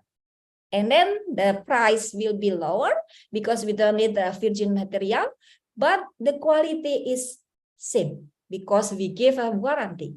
And then this is also, you can see here, like activity recycling plastic. This is actually one of the bigger problem of our society about the plastic. If we go to the beach or Parangtritis or Baron, we don't look at again that there are sand, but we look at that there are the sand is colorful. When we come closer, oh, that's actually waste. That's actually garbage, and this is very sad. And then this is also the some activity part of this 12 hours strategy, which is composting. So we compost, we make the organic waste, and then we transform into valuable compost. And this is also renewable strategy. We used a solar panel to create energy. And then this is actually the potential benefit of circular economy. It's come from reference and also what I have done in my research. So this is, you can see here, the impact not only to the economic impact, but also to the social impact. See, million additional green job, and also restore ecosystem. And also the last part is the environmental impact. So we can reduce the carbon dioxide, we can reduce the energy consumption, and also we can reduce the use of material, raw material or virgin material.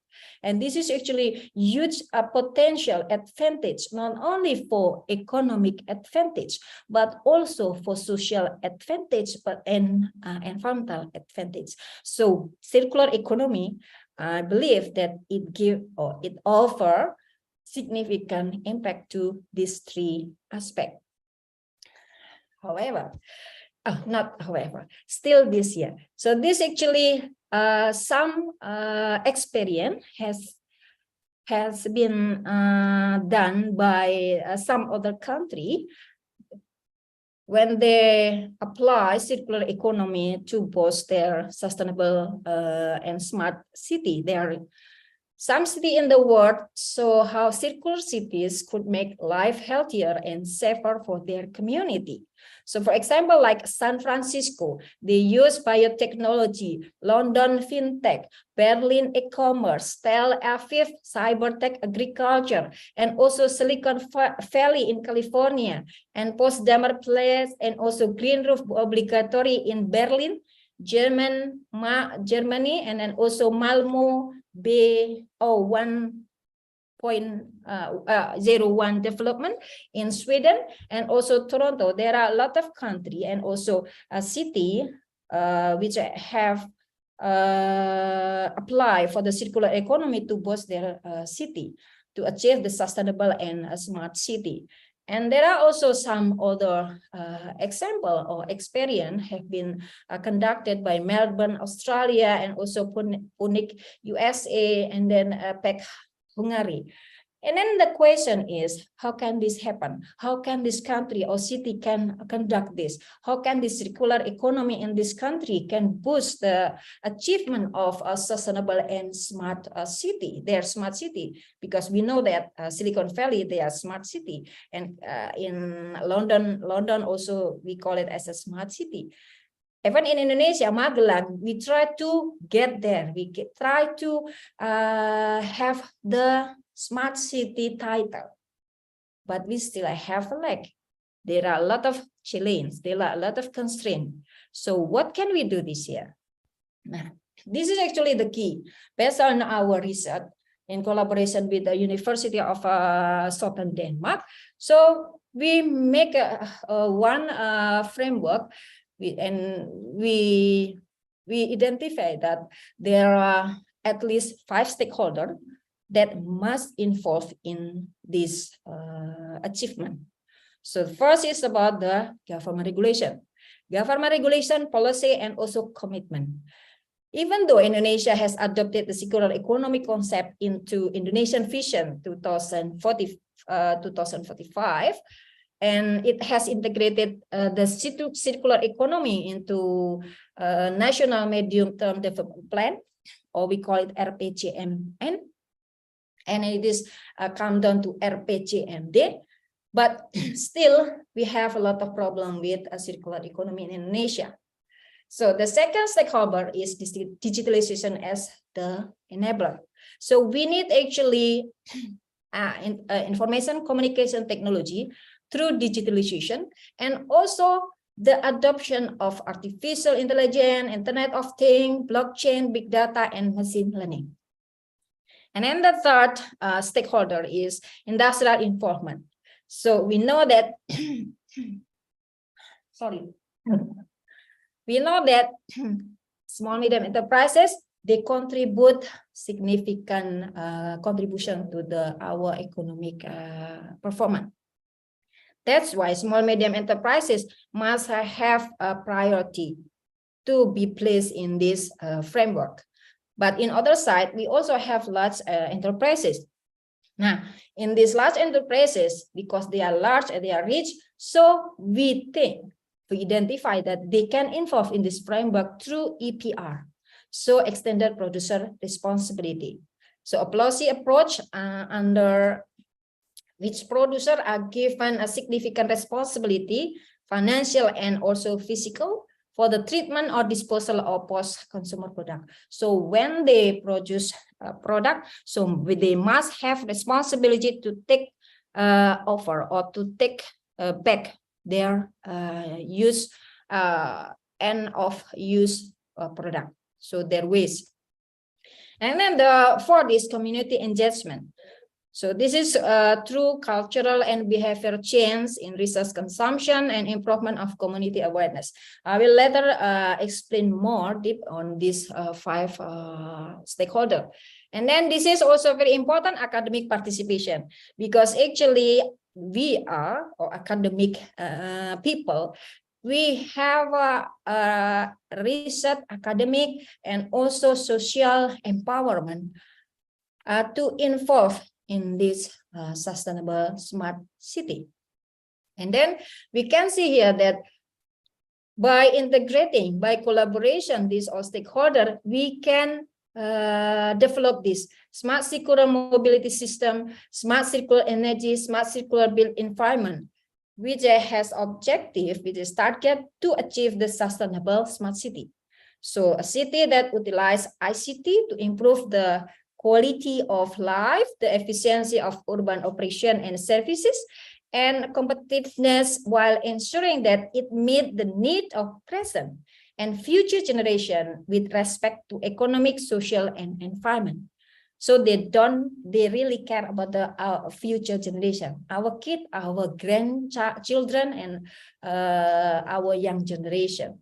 And instead of emphasizing digitalization, of course, the city built an economic on the template of nature. So they look at nature and then they make it as a template to develop manufacturing, to develop services industry, to develop business. And then this is actually a circular economy regulation framework, which we have done in our research. So based on the regulation have been developed by our government, there are top, middle, and also local regulation which we consider to make this framework. So when we develop a circular economy regulation framework, we cannot just adopt this regulation which has been there, but we have to find the key performance indicator first, based on the local need, because every city, every country, every province, every regional, they have different needs. They have different challenges, they have different people, they have different social culture, and etc. So we cannot just adopt the existing regulation and then we use it. No. So the key performance indicator must be developed and then formulated approach based on the need. And then implementation of all stakeholder commitment and collaboration. So 5 stakeholders, they must stand up together to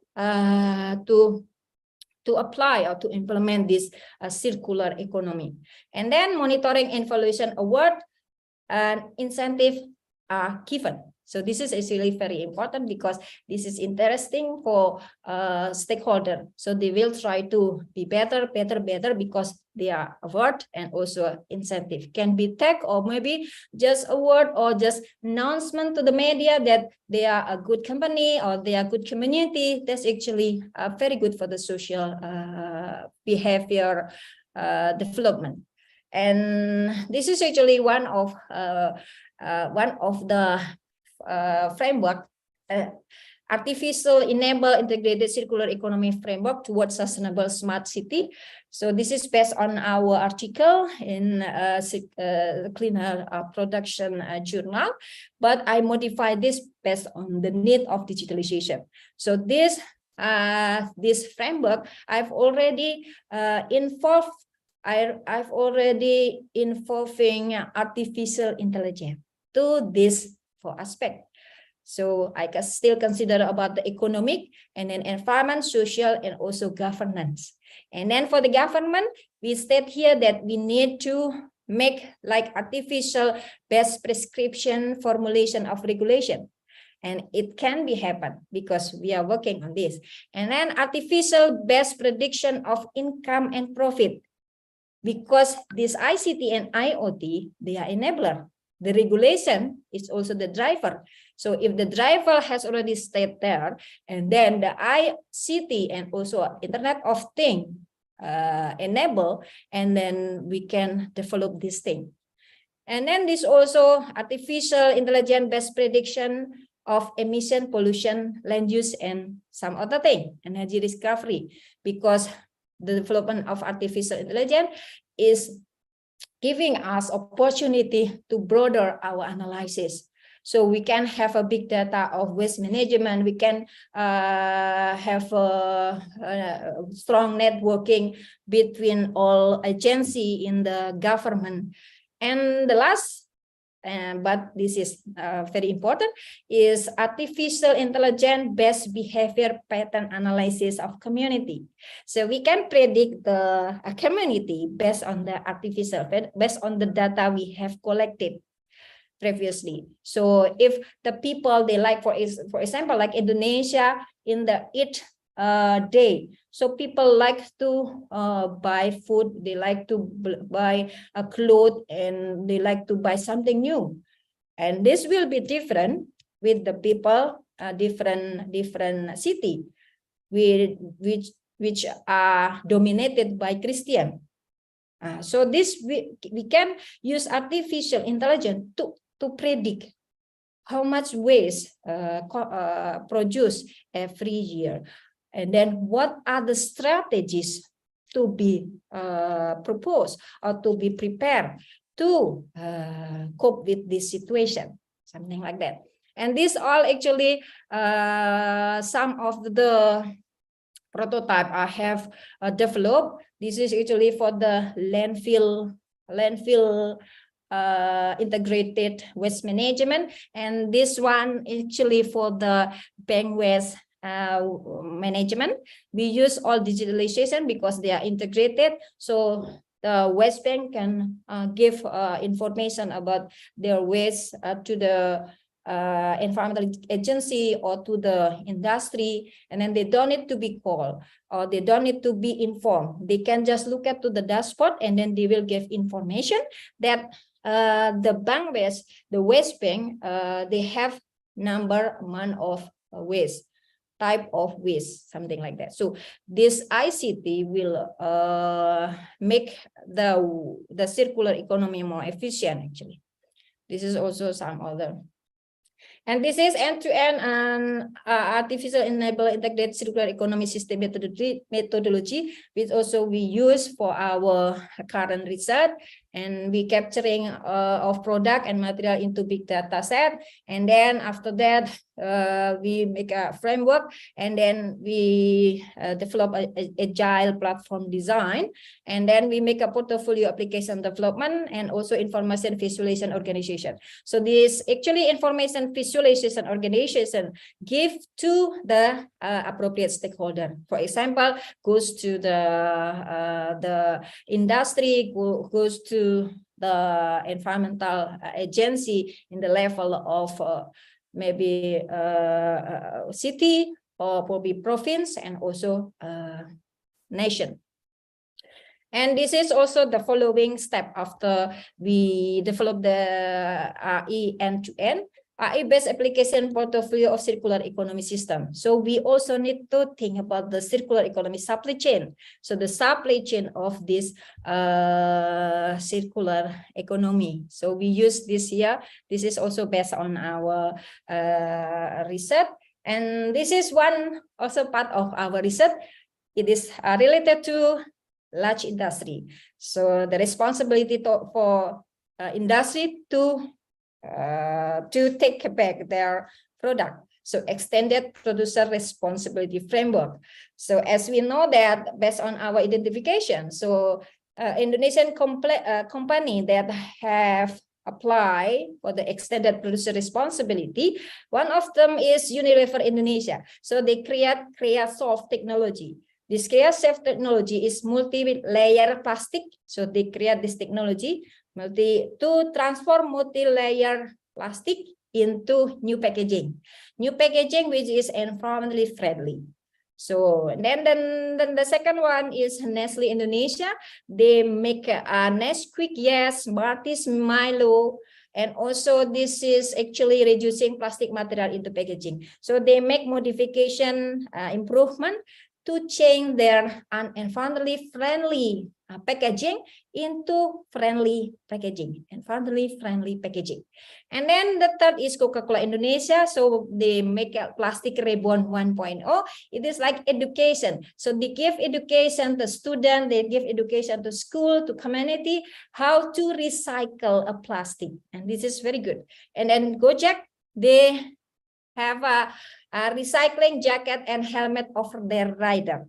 And then Starbucks, bring your own tumbler is their program. And some other also, there are a lot of, and you can see here the picture of their program. And then we also have developed the extended producer responsibility for this our research.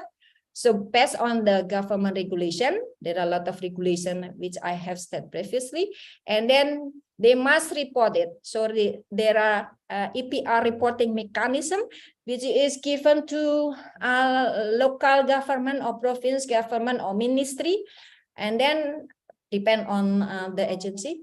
And then after that, there will be incentive and disincentive. So award publication of performance assessment through electronic media. So we will not differ. If it is good, so we publish. If it is not, then we don't publish.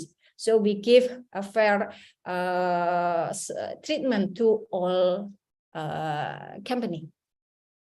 And then this is also very interesting for me because we also develop potential micro plan 4.0 small medium enterprises to support the achievement of sustainable smart city.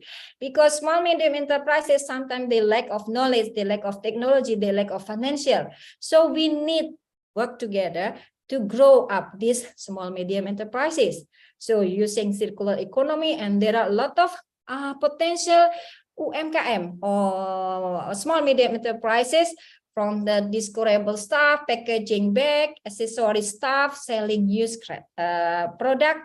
And even now we can look at around, and then we can see that a lot of small medium enterprises, they have already applied for circular economy, and that actually good start. And then this is actually my framework, and then we go. This is actually also very important because it is related to community. If we talk about the human resource, this is part of the difficult thing because people, they are different. But we try to identify, see the rich picture of our circular economy community. So we also research about this thing, and we identify who are actors involved in this circular economy. Based on this, our research, we then make a digital platform to increase community participation. So we develop co-trust, and then this is actually like community, if they do something good for the society related to the circular economy, there will be a word. And this is actually like a platform. So people, they will earn like point, good point, positive point. It is like in Australia when we live there. So every time we do social work, so they will award us. They will give us like, what's it called? Reward. The reward's not only about the money, but the opportunity to be part of their society, opportunity opportunity to be involved in their government activities, something like that. And then this is the conclusion. This is actually our work, our current work, but maybe I will pass this. And then this is conclusion, my conclusion. So world issue have brought significant change to our civilization. And the circular economy is a potential solution to achieving sustainability. And then we also have know that circular economy has significant impact to social, economic, and also environmental aspect. That's why the development of artificial intelligence enables circular economy that we have done and still ongoing process in our research. I think that this is a good approach for the future generation. And then I guess that still need a way to go faster, run, and run. And then I close my presentation. It is a good moment to all of us here to start our action based on our competency from different fields. And I, as representative from UNIMA, especially from Center of Sustainable and Intelligent Circular Economy, welcome all of you to make a collaboration with us about circular economy from different point of view. Thank you very much.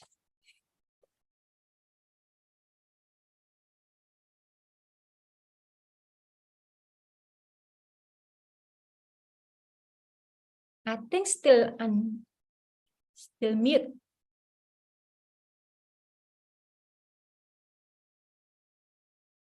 Hello? Okay. Thank you so much, Bu Yun, for the great presentation. You talk about the 3 R's and then the 6 R's, 9 R's, and I'm impressed that now we have the title of 12 R's. Wow, that's a lot of R. But I'm sure that it is a very good movement for our circular economy.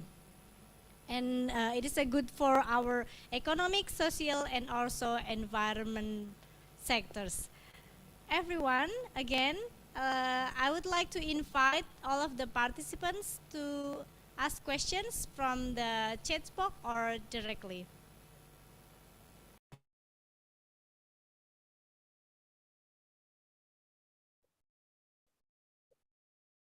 Or deliver your question through the chat box.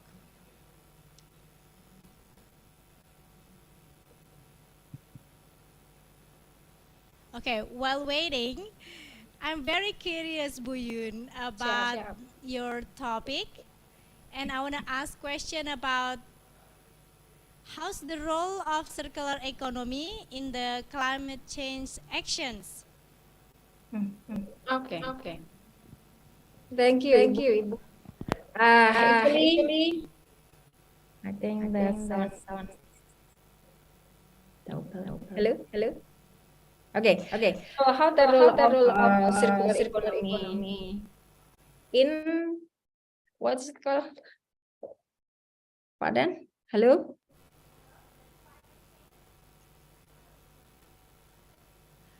Hello.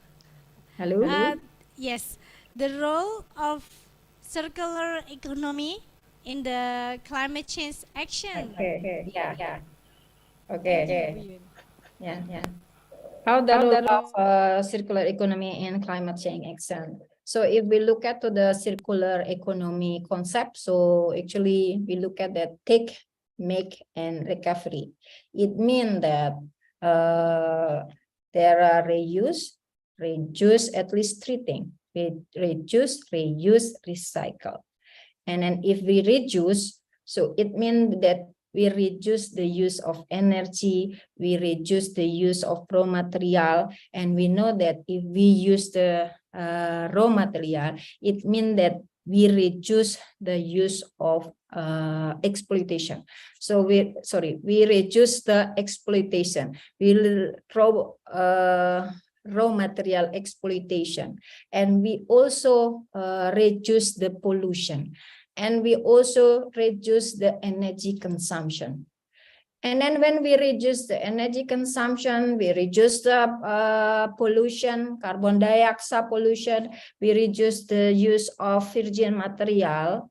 So of course, it will affect significantly to climate change, because the climate change happen because of greenhouse gas effect. So the greenhouse gas effect, it is come from raw material exploitation, energy consumption, and then also waste from manufacturing. And by reuse, we don't need to manufacture anything, because we reuse something which is already manufactured. When we reduce, it means we don't add more pollution, we don't add more waste, we don't add more garbage. And then, for example, if we don't, for example, if we recycle, so we use used material, waste material, or end of life product, which is people think that's not valuable, right? But we use it as our raw material. It means that we remove the virgin material. We don't need the virgin material because our material come from the used material. So we cut first line of manufacturing process. So for example, like a mining, we don't need it because we have already have the, for example, like use iron, we have used steel, we have already have plastic which can be recycled. So this really actually can give a positive and significant impact to the climate change. That's actually my answer. Thank you, Bu. Bu Fadila. Thank you so much, Bu Yun, for the answer. I think we also have another question from Mrs. or Miss Yesi Bella.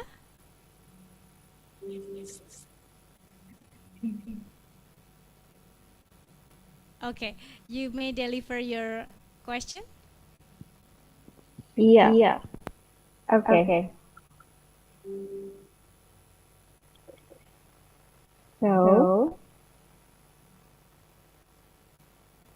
masih pantau suara.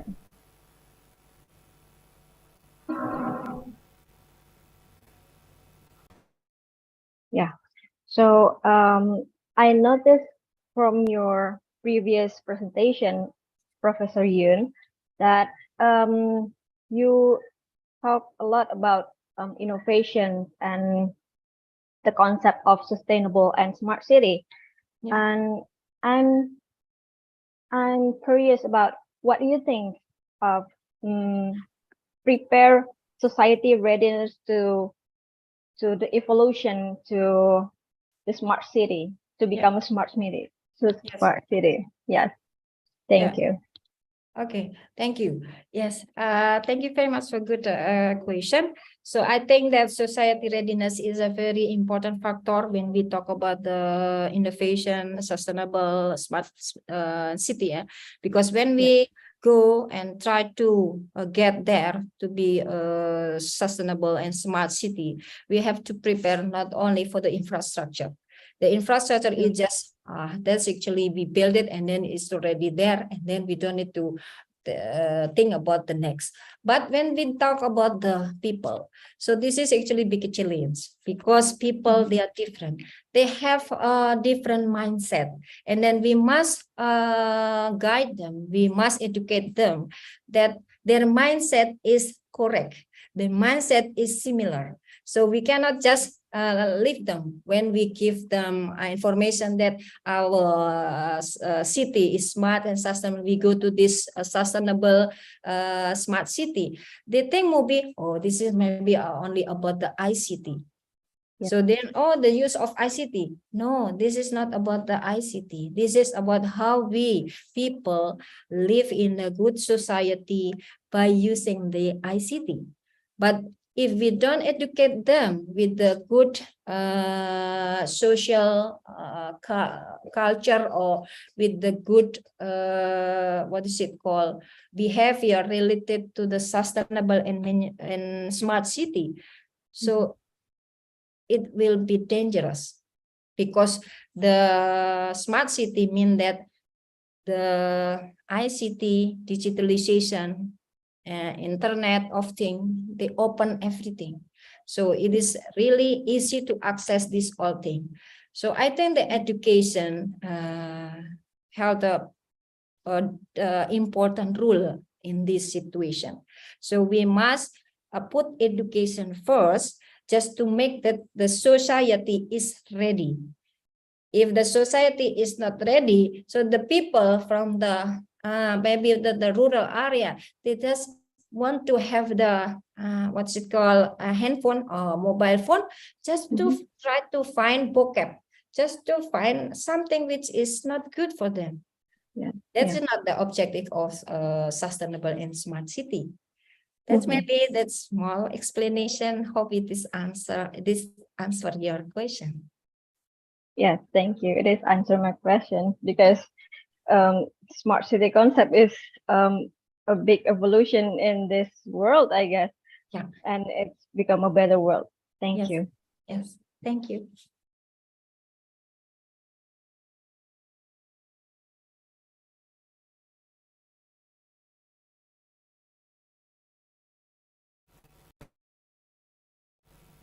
Thank you very much, Ibu Yun, for great explanation and presentation in today's seminar. I'm sure that the circular economy that you talk about will be a good legacy for our better generation, hopefully. Thank you very much again, Dr. Yun, for your great discussion and fruitful knowledge. I hope that we can continue our discussion in the future. Yeah, Thank you, Bu Yun. Thank you. Bye. Bye-bye. Okay, everyone, let's move to the fourth session that will be delivered by Dr. Matthias Wetzel. But before we begin, let me read the short biography of Dr. Wetzel. Dr. Matthias Wetzel is now the Assistant Professor Rank Specialist in Engineering Faculty in Asia University, and his education is in Legum Magister School of Law, Universitas Freiburg, Germany, and his expertise is in intellectual property law, financial law, civil law, Recording in progress. legal English, legal German remanufacturing, smart city, and cleaner production.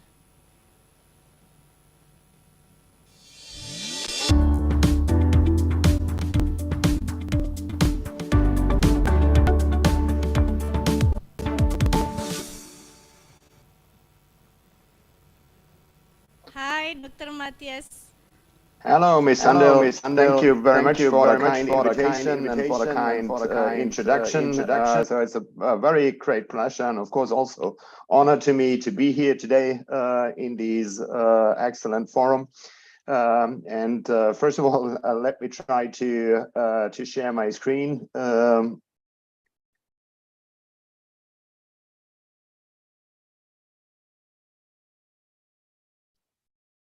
So can you see my screen? You should be able to see it now. Yes? Hello? Hello, yes, it's now on the screen. Okay, so very good. So I want to talk about today about the EU unitary patent and the UPC and its impact that it had for the protection of innovations in the future. This is actually a topic that is following me for quite a while, both as a practitioner and also here in my activities here in Taiwan. So I must mention here that before I came to Taiwan, actually I have been working in Germany in several major IP law firms and have been specializing here on the field of IP protection and IP litigation, notably also patent litigation. And of course, this is of course an important factor to consider, but also from the scientific view, because for example, here in Taiwan, where I'm at the moment, actually Taiwan has established such a model of a specialized IP court, not only patents, but IP for more than 10 years. And it's quite interesting actually to compare the experiences here from these different sources. Okay, so as our major theme and topic today is the innovation chain, the contribution to society and industry, it is of course more or less self-evident that patents play very crucial, not to say a pivotal role in the system, because a major source, a major driving factor for creating innovations is actually the incentive that you get some sort of reward, and that this reward can also be secured. And actually the patent law is exactly the place which should provide this incentive, which should safeguard this incentive, and therefore actually this is directly connected here to the main theme. Also from this background, of course, it's not surprising that the EU, of course, in the recent years, for more than 2 decades, has spent lots of efforts in increasing, enhancing the IP system, and actually also this discussion about a sort of an EU patent played a prominent role in this. Okay, so today, actually, I need to switch to my, so today, actually, I want to give you both, and first of all, an introduction into these new European patent with a unitary effect, what it is, what it means, what is new about it, and actually also, of course, its close companion, the so-called unified patent court, actually, which is basically the cornerstone in this system, because that's a new centralized court which basically should bring this whole system alive.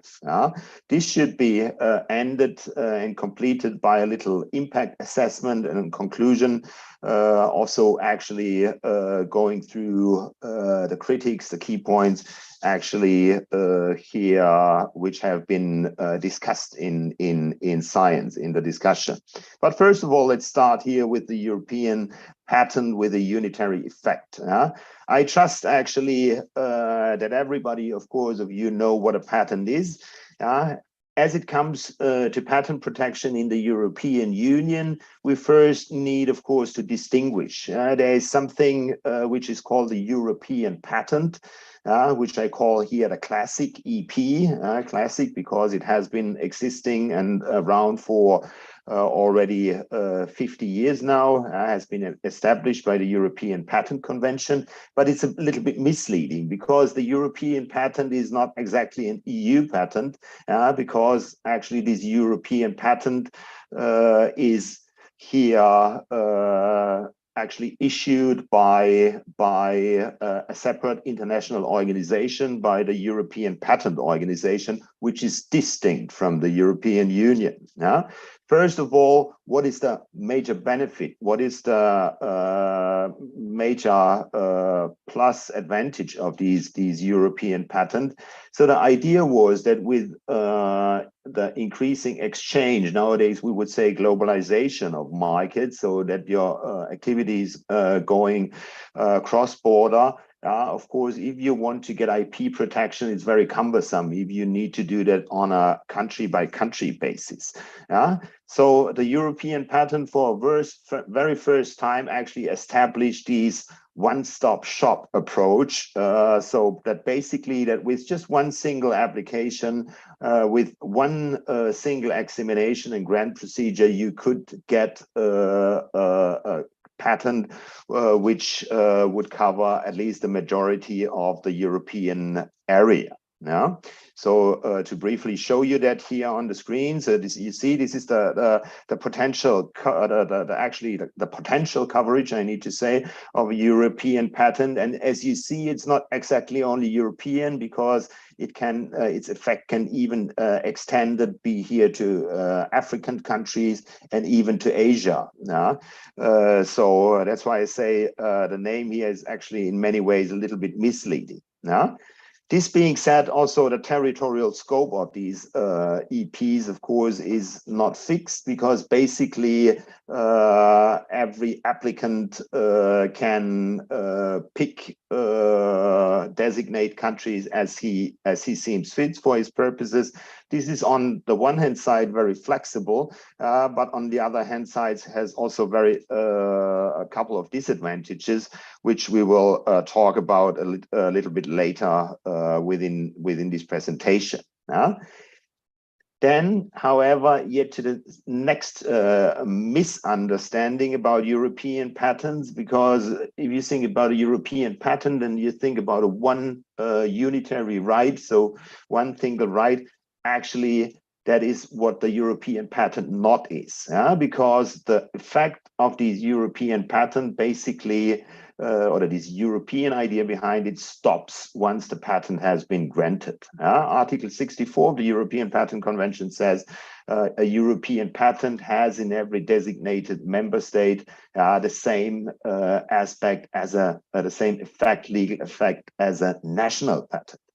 So you see here, you have on the one hand side a streamlined, facilitated application and grant procedure, but once it comes to the effect, so what you get by the patent, and once it also comes to the enforcement, actually you are still thrown back onto the national basis. So this is also denoting one of the major drawbacks of the patent system that is in place and has been in place for more than 50 years now, because there is no common post-grant enforcement rules and institutions. So once your EP patent is validated, basically you still need to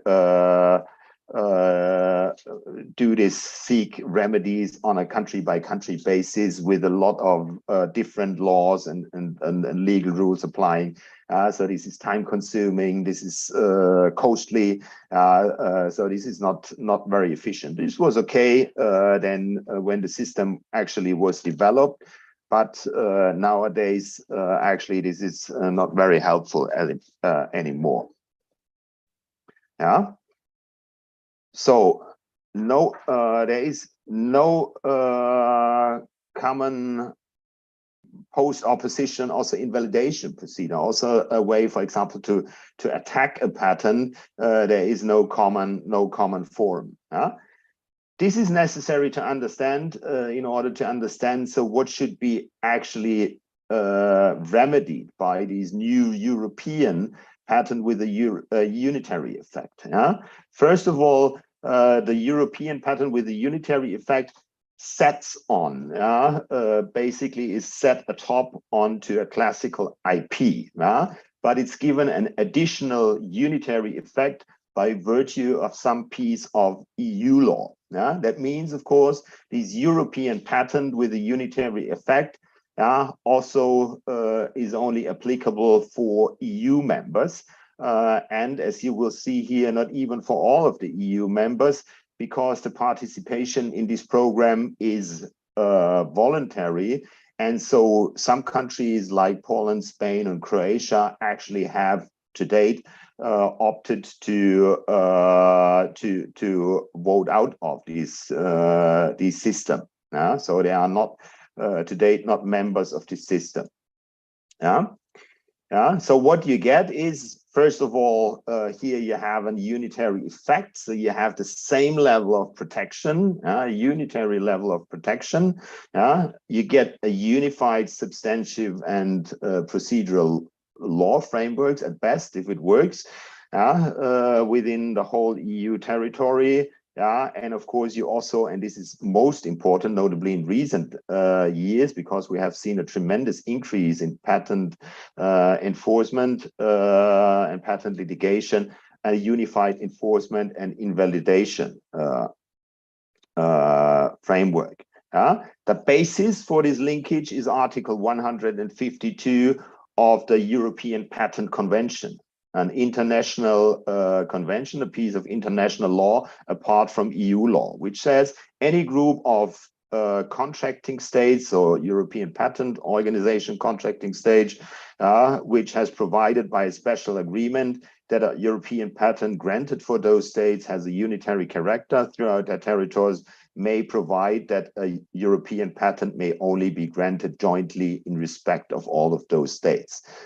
So basically, the EPC has been opened in order to allow for regional, more closer cooperation among a certain subset of EPC members. The linking element here is the EU regulation 1257 from the year 2012, which is the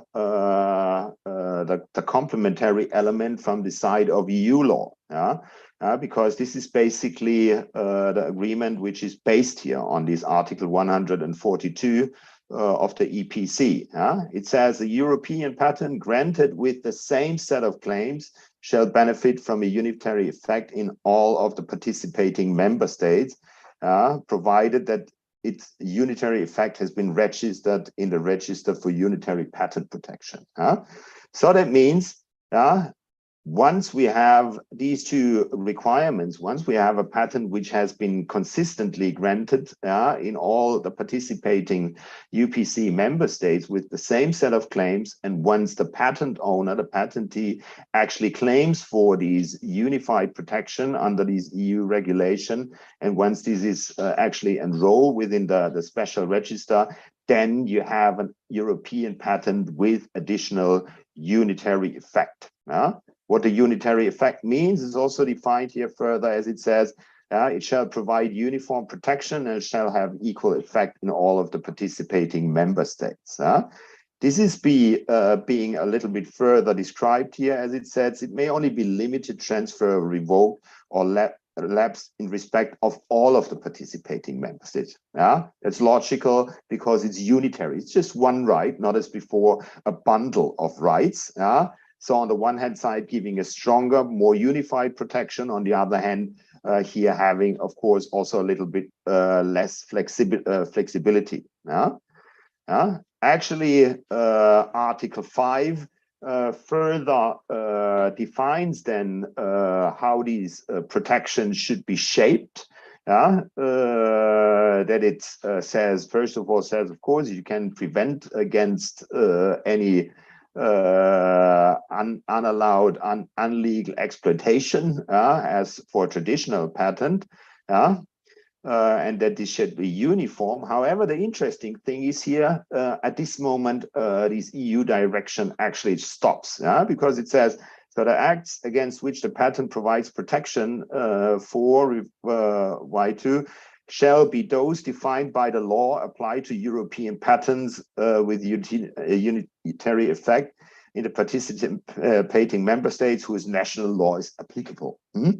If you read that, you will probably a little bit puzzled. You say, actually, they talk about these unitary effect, unitary protection, and then there is no further definition, no further provisions and details about this, because actually all this is left over to some national law. How can a European right defined by national laws? And this is actually the point where you need to try to get the bigger picture. As we said, the European Patent Convention is the basis. Atop of this, these EU regulation 1257 proposes this unitary effect, but it does not define it. The definition, actually, what protection do you give? So the rules and enforcement are actually part of a separate package, a separate patent package, and a separate set of rules. This is all defined in the Unified Patent Court Agreement, which by itself, again, is not a piece of EU law, but again, like the EPC, a piece of international law. If you think this is a little bit confusing and it's a little bit overly complex, then you are perfectly right. So what is the background of this? The background of this is, of course, here that the users, so the stakeholders in this system actually had an interest, of course, to get a unitary protection, so to better harmonize the rules within the EU, the European area, but they did not want to get the EU institutions, and notably the European Court of Justice, too much control over patent litigation. So because there was a sort of big distrust that the European Court of Justice and the other European courts would be able to handle those types of cases. So that's why they said, okay, we need the EU law to define this unitary effect, but actually the rest is done by a separate piece of international law and international agreement, which is linked in here again. So, moreover, actually, there are some additional noteworthy points here, which actually triggered the demand for a European patent with a unitary effect. First and foremost, actually, the complaint that actually the cost for patent patent prosecution, so for obtaining patents, were much too high in the European Union and in the European area. Previously, so when the system has first been established, this was not yet the factor, because at that time the global patent portfolios weren't that big. But nowadays, of course, if you want to obtain patent protection in the European Union based on these classic IP, this means, of course, you need to pay fees for filing, examination, and grant. But of course, afterwards, for every designated member state, you also need to pay additional fees. That means the more countries you have in a classic IP, the bigger your costs are. This can very quickly become a very huge amount of cost, and this is particularly burdensome for small and medium enterprises, which are very important motor driver for innovation. So this was something that should be tackled with this reform. That we said, okay, with a unitary right, we can reduce it. You only pay the annuities, the annual fees, only for one patent, for this patent with a unitary effect. Of course, it should be higher than for a national patent like before, but of course considerably lower. This was one of the big incentives. Also, further point was that was closely linked to these patent fees and annuities, the point that you should reduce the validation and translation requirements, because actually this in order to have the patent protection effective, you also need to translate your patents in all the languages of the national member states, file these translations. This was also adding tremendously to the costs.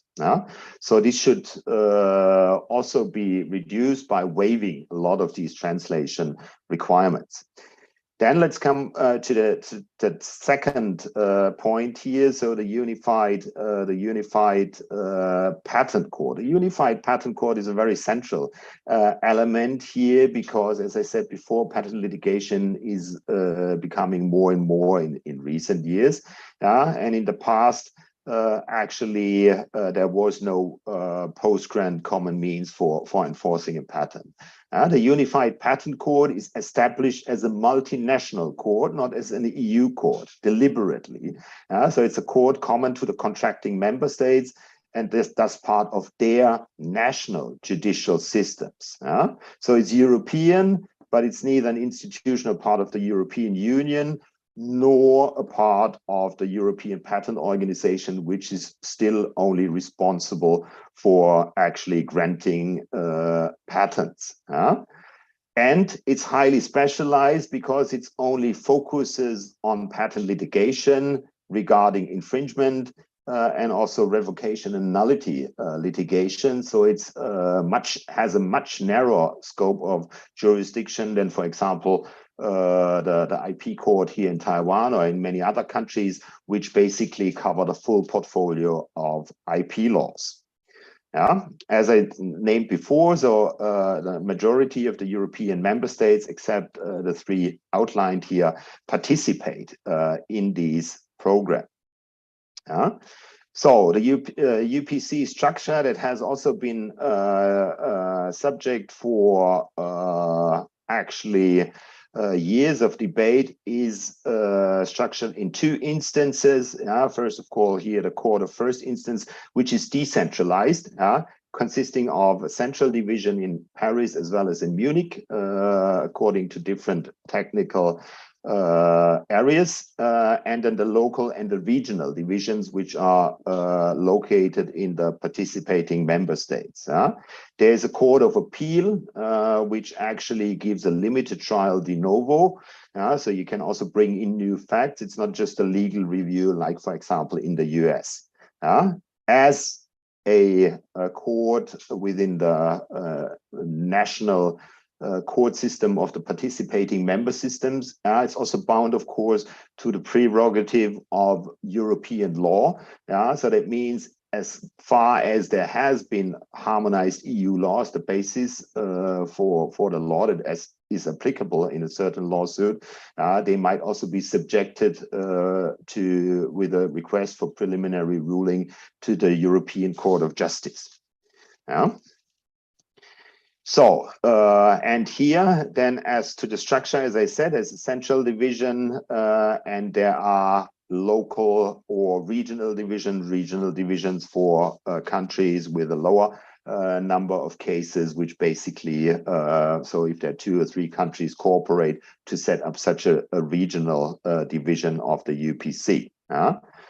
One important point of this UPC is that is a mixed court. So it's not a court which is only composed of legally qualified judges, but due to the very nature of patent disputes, and this is also the reasons why you want to have a specialized court here, is they also have technically qualified judges. This is true in all proceedings before the central division, because they typically deal with nullity and revocation claims. So there's always a technically qualified judges on the panel. But this is also true for the local and regional divisions, as far as they receive a counter action for revocation. So then normally they are just composed with legally educated judges, but in case there comes this counter action for revocation, actually then they also will be assigned an additional technical judge from the pool of technical judges. The court is also, for the regional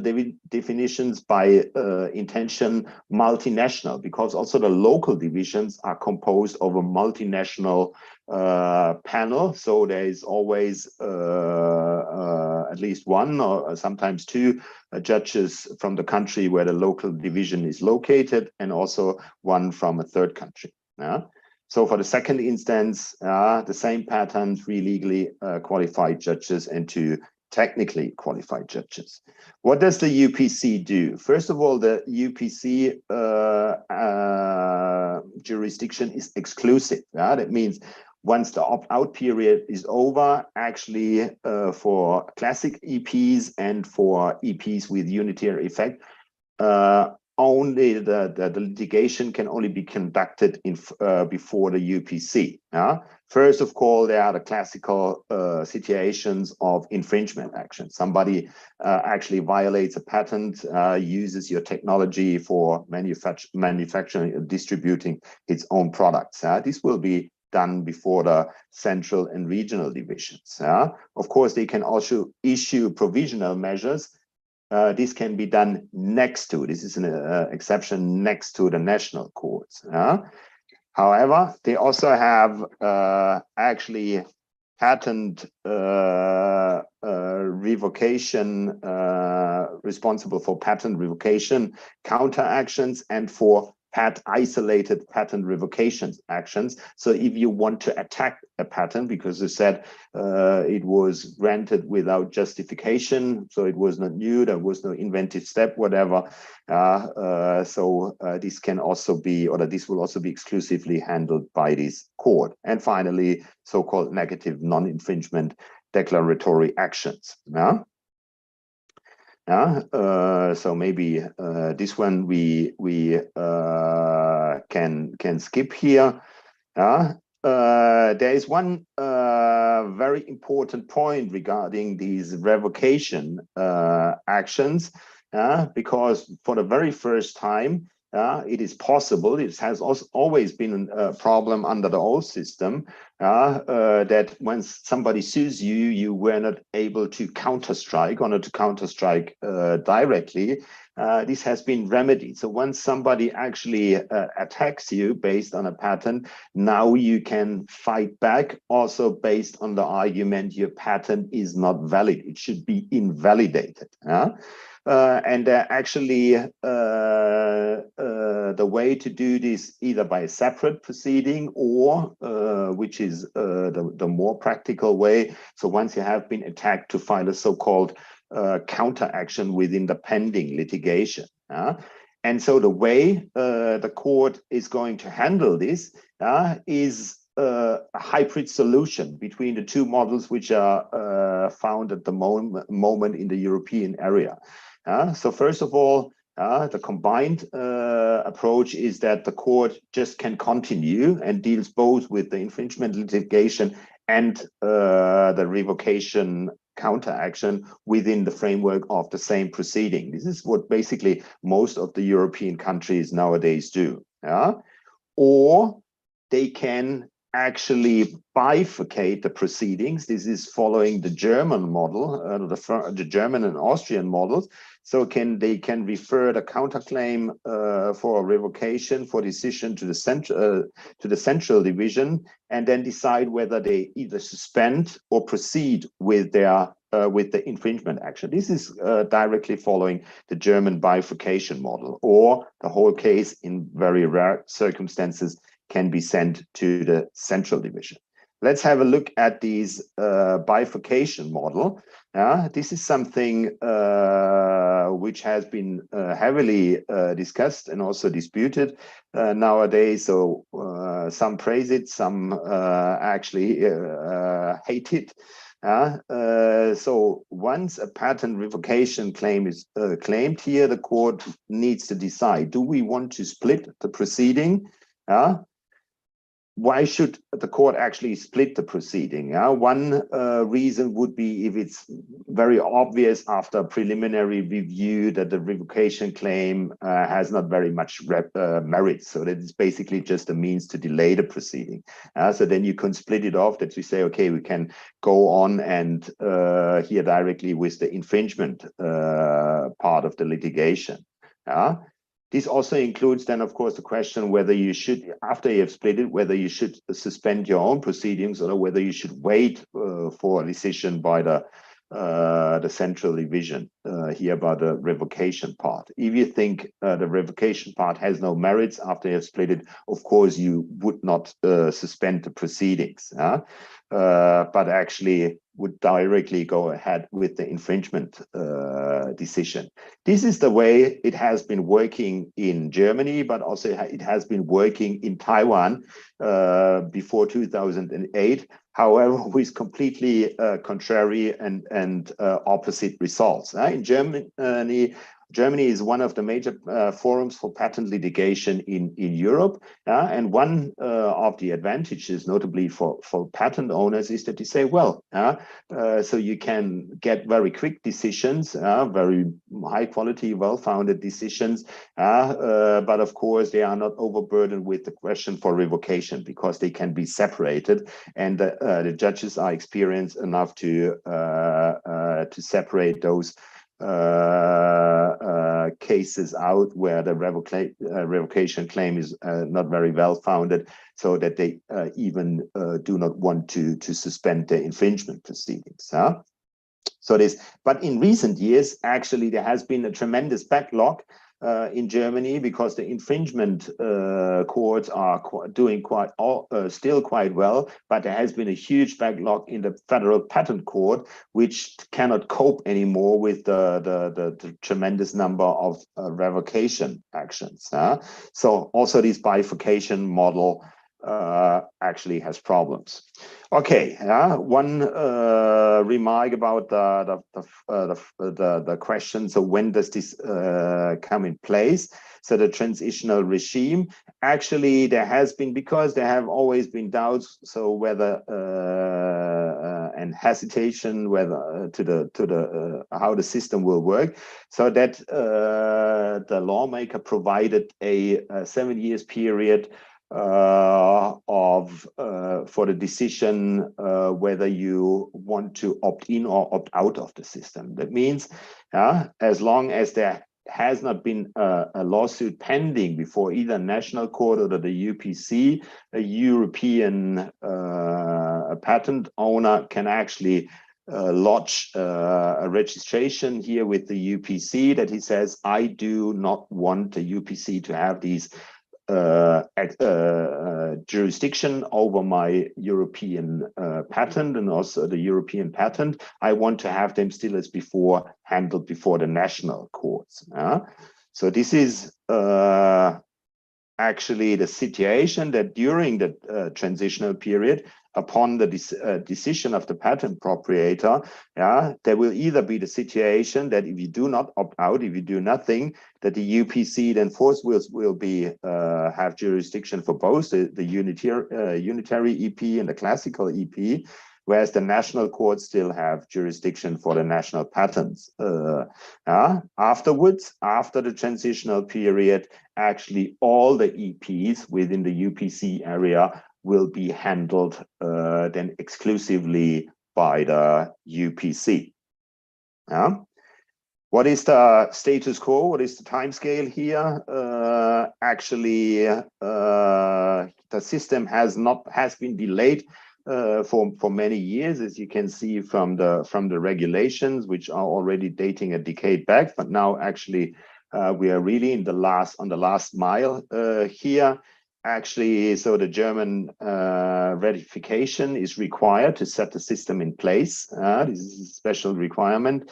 This is expected to arrive here before the end of December. And then the so-called sunrise period starts. That's the months from January to March, where actually already the preparational work for the EP with unitary effect starts, and then starting hopefully from April 1st, actually the whole UPC agreement will come into force, and also the UPC court will start its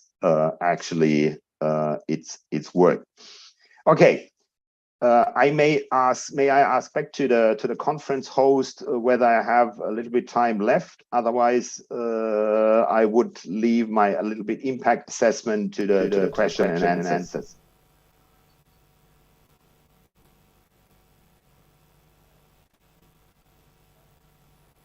Do I have some 2 or 3, 4 further minutes? I think the time is almost up. What about 1 minute? Yes, okay. Thank you. So about the criticism, and there has been a lot of criticism because this is one of the reasons why the system has been delayed for so many times. The major point is that it is an overly complex system. As you have seen, so we have within one route of enforcement, there are 3 layers of law from completely different and autonomous sources of law, which are required to interact, need to interact, but this is all but certain how this will actually work, at least in the beginning, because this is basically the first time that something like this has been set up. There is no prior role model for this, and still, even if it works, there are still 4 persisting different routes, completely different routes for the enforcement and invalidation of patents, at least through this transitional period. So that you, depending on the situation, you can end up with final decisions from 4 different institutions. So it's questionable whether this really makes a contribution to facilitate the system rather than further fragmentate it. That's also true for the question about, because the system should help to reduce legal fragmentation and harmonize the legal situation for the sake and benefit of the stakeholders rather than to complicate it. But the question is, for example, as you have seen for this UPC agreement, not even all EU members are a member thereof. If you further form further subgroups, if that is not just have the opposite detrimental effect, that you rather further fragmentize the market than to harmonize the market. There are quite considerable issues whether the whole system is consistent and compatible with European law, which has been constantly debated. The major point, however, is whether there is sufficient customer acceptance, which is closely related. Also the question whether there are substantial cost savings, notably after UK has departed from the European Union, because this was one of the major drivers that you say, okay, the cost for patent prosecution, the cost for patent litigation, notably in the UK as being one of the preeminent forums before Brexit for patent litigation, they are simply too high. We need to reduce that. So the question is now, if, as the UK has left the system, so is there still a sufficient incentive that you say, well, for UK patents, you still need to have litigation in the UK as before, so you can have not have this effect from the EP with unitary effect in the UK anymore. So that means also the numbers of cases that so far have been litigated in the UK, of course, they are not going to contribute anymore to this future UPC docket. So the question is, and this really is remains to be seen. It's very interesting whether it really will work out in the end. And of course, finally, also the question is whether the jurisdiction of the court is tailored, too specialized, too narrow, only focusing on patents, whether it would not have been better, for example, to integrate more, for example, like in Taiwan, that you have a specialized IP court, but at least that you, for example, would also have integrated things like compulsory licenses, the interface to competition law, and others. Okay, With this, I actually would like to conclude my today's presentation.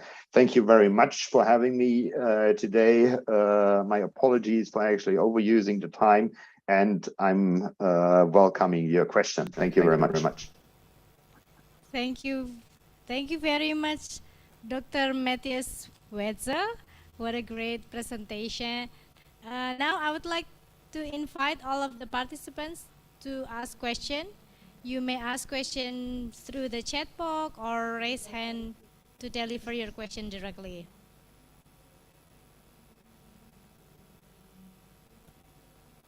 Okay, there is a question from Mr. Stan Uyanto. Yes. Please unmute Mr. Stan Uyanto. Yeah, I can unmute. Okay. Just simple question. What about the UPC? How many EU countries ratified the UPCA?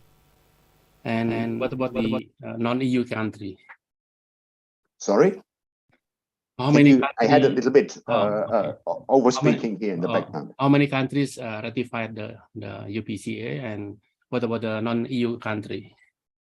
Okay. Yes. So as I said, the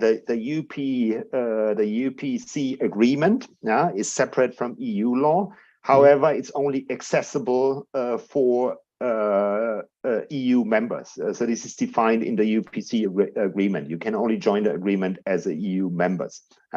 However, actually the Council for the European Union, the highest legislative organ within the European Union, has opened EU legislation here, so that it says it's not mandatory automatically for all EU member states to join.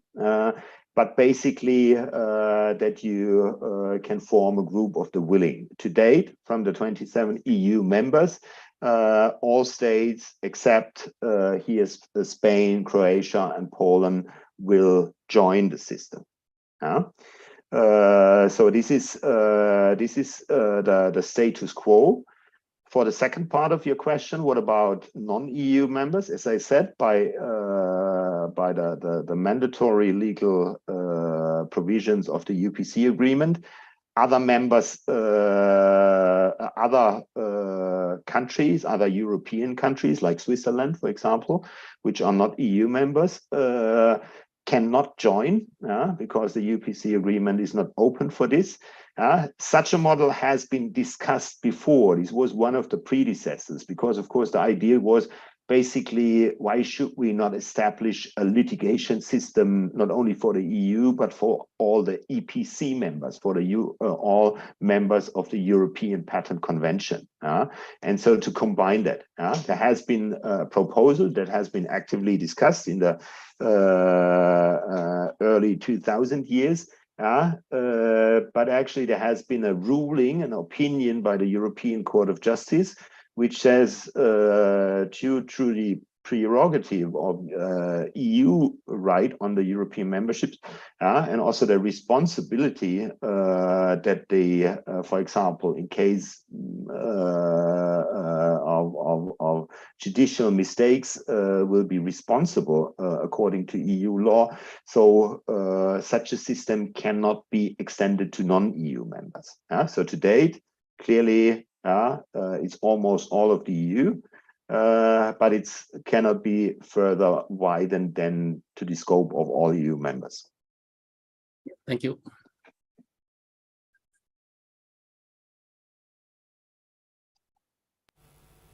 Thank you very much, Dr. Matthias, for the answer, and thank you for the question for Mr. Stan. Okay, now because the time is very limited, I'm so sorry that we have to move to the next session. Thank you again, Dr. Matthias, for the great discussion. I hope that other participants may also give the question through the chat box in order to discuss more with Dr. Matthias. Thank you again, Dr. Matthias. Thank you very much. Thank you. Thank you very much. Bye-bye. Bye-bye. Ladies and gentlemen, let's move to the last session of today's seminar. The fifth session will be delivered by the fifth keynote speaker. It is Dr. Wahyu Kaisarendra. But before we begin, let me read the short biography of Dr. Wahyu Kaisarendra. So Dr. Wahyu Kaisarendra is an assistant professor of the Faculty of Integrated Technologies in University Brunei Darussalam. His education is the PhD in Mechanical Engineering in University of Wollongong, Australia, and then Magister in Mechanical Engineering in Pukyong National University, South Korea, and Bachelor's degree in Mechanical Engineering in Diponegoro University, Indonesia. His research interests in vibration condition monitoring, fault diagnosis and prognosis, mechatronics and robotics, and machine learning and deep learning. For Dr. Wahyu, and the next one is mechanical design and 3D printing, smart manufacturing and IoT. His future projects are in solid modeling of bed flapping wing kinematics, developmental of real-time in vivo corrosions monitoring for absorbable medical implant materials, and real-time surface quality monitoring for adaptive manufacturing process parameters with embedded deep learning method.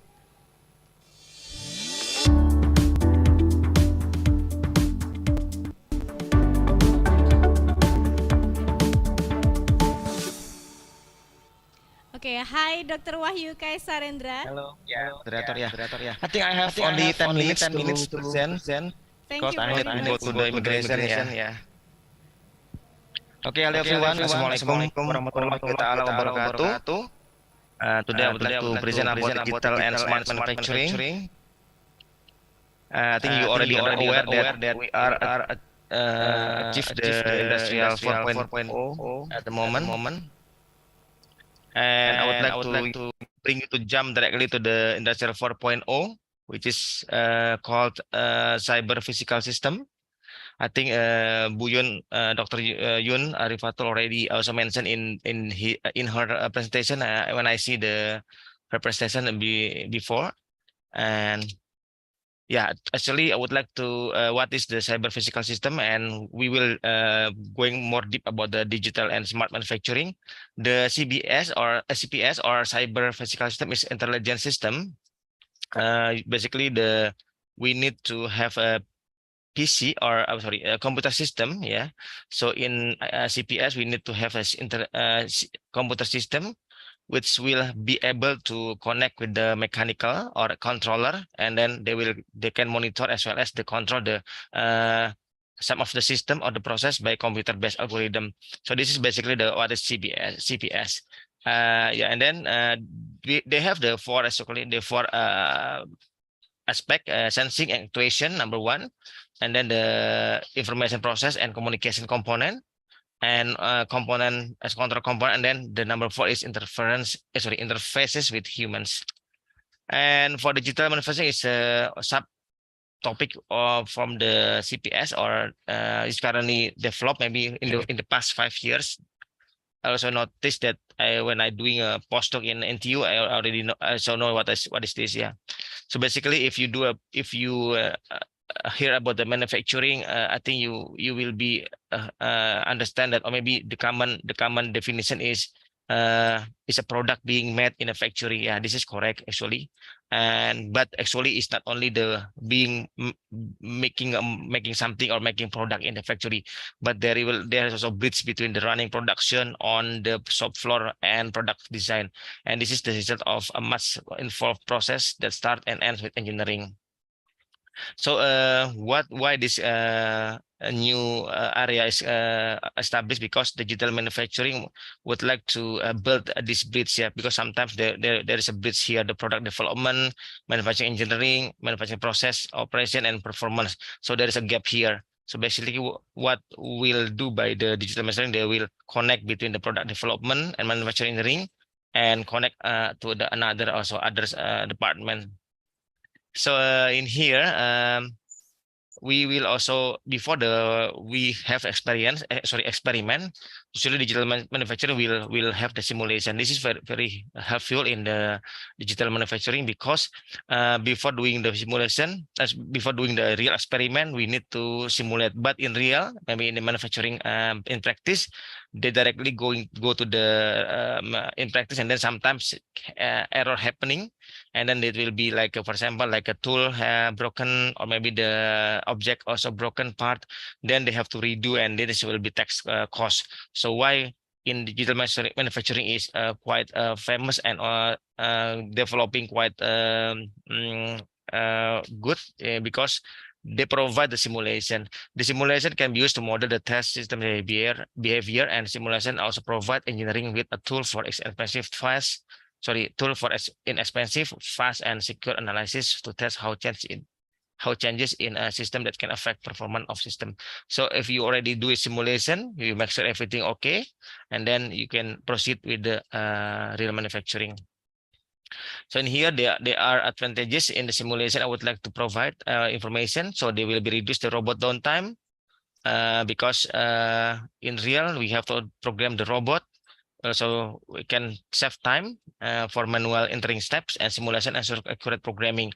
And simulation has advantage in terms of security because it is virtual, but it has also a side effect or disadvantages, which is requires additional software and computer. Yeah, of course, we need to software and may require additional training for programmers. Of course, we need people to do the simulation and in the software. And then however, describing the detail of working condition is challenging difficulty because maybe the operator already expert in the practical, but when they do the simulation, they will have some barrier or maybe the difficulties. And when applied in real situation, there are many problems in accurate positioning because the positioning may be a bit different with the real case because the Cartesian coordinate may be different, the robot. Okay, then another sub topic with the digital manufacturing is we call the cloud-based design. So we call cloud-based design is referred to the model that incorporates social networks, site, cloud computing, and other web technologies to aid in cloud design services. This type of system must be cloud computing, must be accessible for mobile devices, and must be able to manage complex information. So just now I have doing the training with the sound system, also about the cloud design, this one, so we don't have to install any kit CAE or CAD or CM software. We just use the cloud. Yeah. Another thing is in the cloud that we have to also do like a data IoT and cloud-based design manufacturing. Cloud-based design is this one before, and then this is cloud-based manufacturing. So this is the paper that I have written and do the project in the Rolls-Royce industry in Singapore maybe a few years ago. And I will skip the content because the time limited. You can just read my paper. Yeah.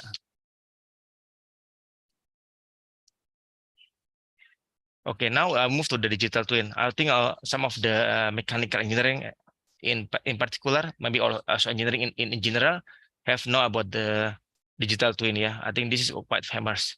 I also see that some of the colleagues already do this one. But what is digital twin actually? So digital twin is something we would like to copy or maybe mimicking the real process. Yeah. So in here we need to have design, manufacture, and then service. So basically they will connect between the manufacturing engineering and manufacturing operation. So this is the one that the idea of digital manufacturing. They will be observe, and they will design the model. They will simulate the model, and they will visualize. So this is the basically. And I assigned one of my master student in UBD to do this kind of research. Yeah, you can see from here. For example, this is the real manufacturing here, the left side, and this is the simulation. We can use Unity, we can use ROS, many software that we can do simulation. You can see from here what they do is what the robot do is almost similar with the practice and then as well as the simulation. I'm trying to do this one in the UBD, the robot maybe in the Polytechnic Negeri Batam or Polines Semarang, because we are currently starting the new groups in UBD called Smart Manufacturing, and we don't have the robot yet. We have the robot, small one, but not the UR3 robot. So we will do the UR3 robot, yeah, in maybe Polybatam or Polines. Okay, and then the smart manufacturing. We move to the smart manufacturing. We just learn about the digital manufacturing, and then we learn about the smart manufacturing in the next slide. So smart manufacturing is a broad category of manufacturing that employs computer integrated manufacturing, high levels of adaptability and rapid design changes, digital information technology, and more flexible technical workforce training. The broad definition of smart manufacturing covers many different technologies. Some of the key technologies is the smart manufacturing movement include big data processing capabilities, industrial connectivities, and devices and service, and advanced robot. Basically, what I would like to summarize, what this is definition from the Wikipedia. Basically, what smart manufacturing do is they use the AI system, AI method, they incorporate the AI method into the smart literary. They incorporate the AI method into the manufacturing site or manufacturing process. I've done as well in Rolls-Royce during my postdoctoral, and then this is the smart manufacturing concept. I think we have basically they have a 1, 2, 3, 4, 5, but I will not describe all. Mechanical design, I think you already know about the mechanical design and wearable sensor here. And then I would like to just concern about the collaborative robot and mobile robot, as well as the intelligent mechatronics and artificial intelligence. So for the mobile collaborative robot is a cobot. It's also quite common, new topic in this area in smart manufacturing. A cobot or collaborative robot is a robot intended for direct human-robot interaction within a shared space or where human and robot are in close proximity. And cobot application contrasts with traditional industrial robot application in which robots are isolated from human as contact. So basically what cobot do is, it can be two options, You have the multiple robot working together, or this is what option here. The second option is you have a robot and human working together. So this is we call cobot, So I would like to do this one. I will buy the multiple robot, and then we'll see they will communicate, and then they will collaborate with each other, because this is still something dangerous for in my case, because they're working together. And also this example case, this is the one that I highlighted here, and the intelligent mechatronics system and artificial intelligence machine learning. Basically, this is the idea is to embed the AI method into the mechatronics system. This is the one that my team did, is some adaptive neurophagy inference system. Is ANFIS is the machine learning type, one of the machine learning methods. So we would like to embed this into the debugging stats classification and for prediction of indirect quality measuring in this engine, aircraft engine. So this is the experiment we applied in the debugging process, and then they have the data, evaluation data. Basically, they would like to do the training first, to understand the raw data with the target or the desired unit or specification, and then we embed to the lab view for the ANFIS model, and then they will. I don't have the video. I think I have a video later on. Oh, I don't have the video. It's basically the online. Okay, now industrial robot application we can use in the welding process. You can see from here the welding process. We need this kind of equipment to add in the robot to be the welding robot, And then this is the still welding robot. And another thing that I also would like to do with my PhD student is the grinding robotic manufacturing. So the grinding is quite also important, because after the manufacturing process, the product is not quite smooth. So we need to polish. So we need to polish, and then we need to grinding. So this also takes effort, because the profile of the object is not irregular, and then it's not regular, but also we need to control the robot. This is the kind of thing, This is the one that I also do in my PhD with my postgraduate student using the ROS for the UR3 arm robot. This is for the application. Is for assembly, So basically, the robot can do the assembly to maybe to save the time, also to have the consistent the process, because sometimes human has a fatigue, human has a tired, maybe not focus in some time, and then they will have some human error. So with the robot, they will do the consistent task. So industrial robot programming language academia, you can use the ROS. This is quite also common robot operating system. this one, or you can use the MATLAB 2022B robotic system toolbox. This is quite new, so additional. Maybe if you don't have the, I mean, if you have the older version, I don't think you will find this kind of toolbox. But in 2022B, we can find that. And then the number is gazebo, and then the alternative, the one that I also use in the post programming. So this is the ROS, the robot operating system, is collecting collection of the program which allow user to actually control the mobile operation of a robot. So this kind of the example. ROS also has some menu or feature. Yeah, one of them is move it. So using move it, we can make a program of the robot and they will do whatever we want. And the MATLAB 2022B, we can also, I have also license in UBD. If you would like to collaborate with me, I can help you to yeah, if you're interested with this particular area. I'm not sure, yeah, because manufacturing is is very narrower. But I believe also Buyun also have some similar expertise with me in manufacturing. And then this is the MATLAB programming that I have done. I would like to share. Maybe I think I have a video. Yeah, this moment I have to just yeah, I think it's the video that we can program in MATLAB to do some of the manipulator of the robot manipulation. And then we can also use gazebo robotic simulator, and gazebo is already used in the several of the institution and for competition. And this is the example of the gazebo programming. And then you can see from here the robot will do whatever the programming assigned or created. And this is the robots alternative one. Also, we can do. We can see from here the robot can move the part. Yeah. So currently we have two robot. Yeah.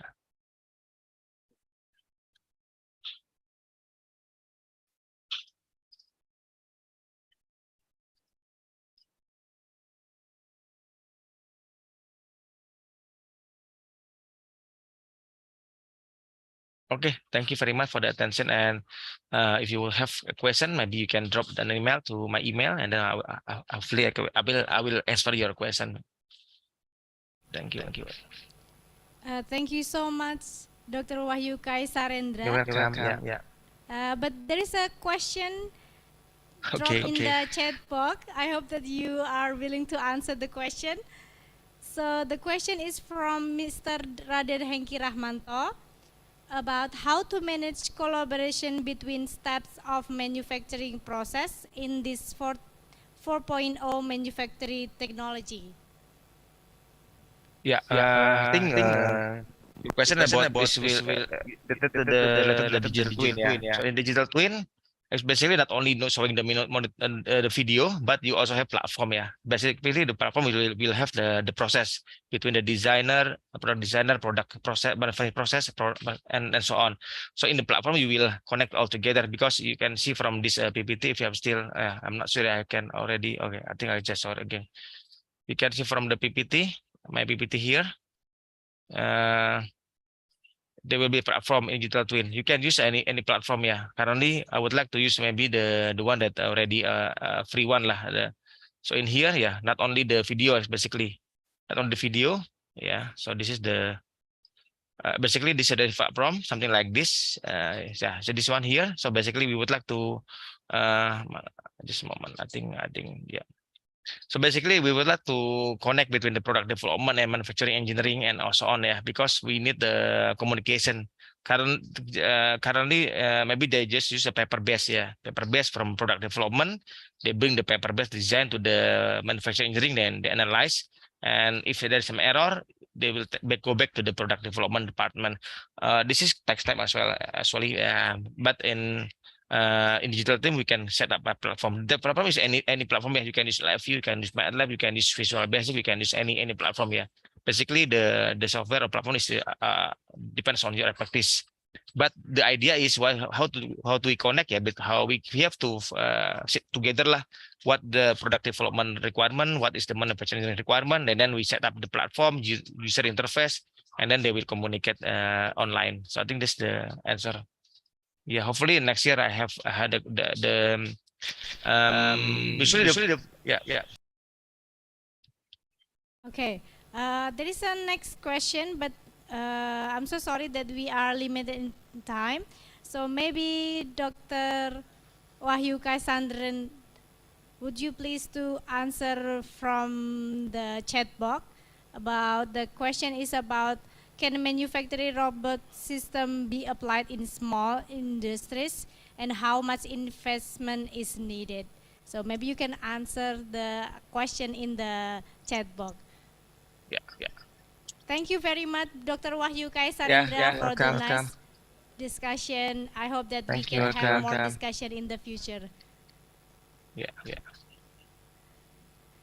Ladies and gentlemen, what a great presentation from all of the keynote speakers today. Now, this is the end of the seminar session of the 4th Borobudur International Symposium 2022. I would like to thank all of the great keynote speakers who gave us insight and knowledge in today's seminar, and of course to all of the participants who joined us today. Thank you very much and see you next year. Wassalamualaikum warahmatullahi wabarakatuh.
Well, what a powerful and also meaningful discussion. Ladies and gentlemen, first of all, thank you very much to all speakers for all the insight from the presentation and also the discussion.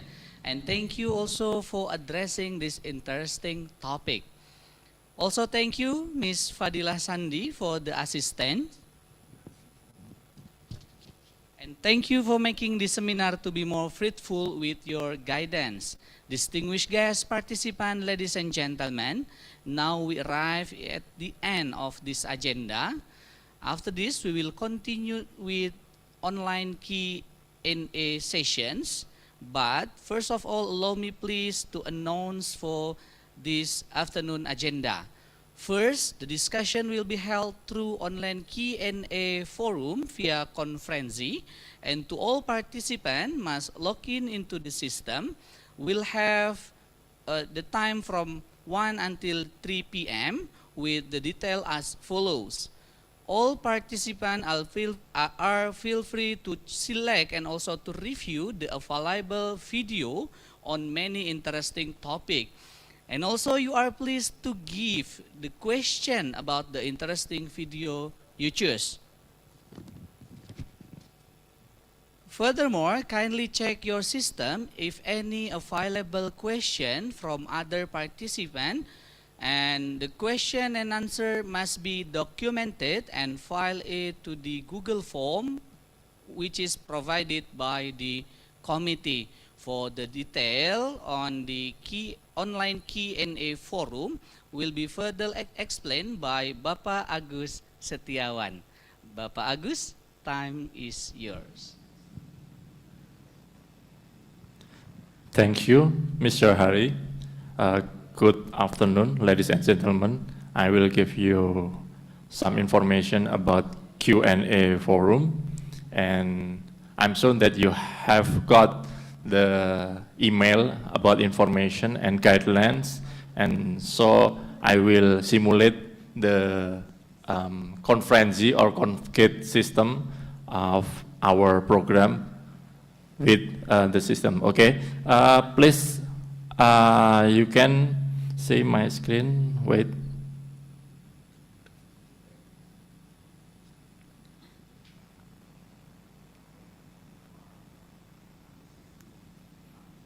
Okay, you need to log in first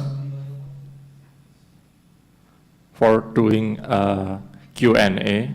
Okay, I'm sure that you have understand with this activity. You first need to write down your email in here.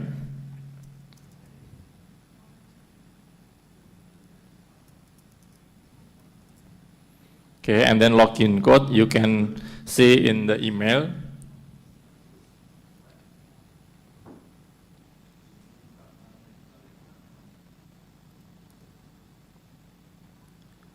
It's my screen appear on your screen, everyone? Okay. Okay, I will continue. Okay, login code you can paste from your email, and then don't forget to write down the security code. Okay, if there is no error, please wait until the dashboard of the config system appear, and then you can enter into menu abstracts menu. You can see that your abstract in here, so you can go to the online Q&A forum. Okay, you will choose the presentation. You can choose the ask new question.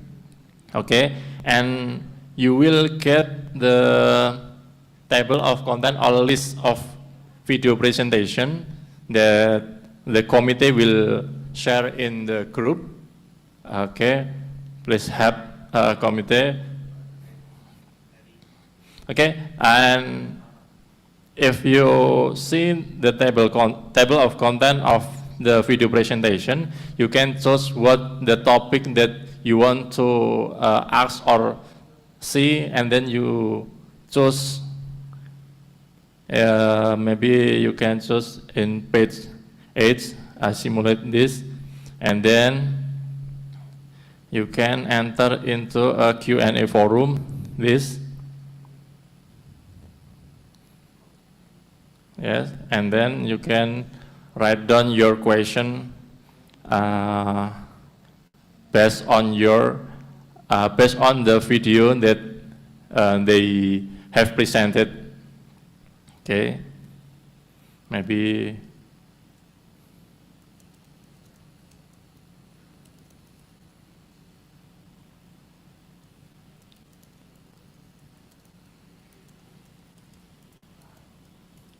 okay, and then if you sure that the question is enough, you can click submit new question.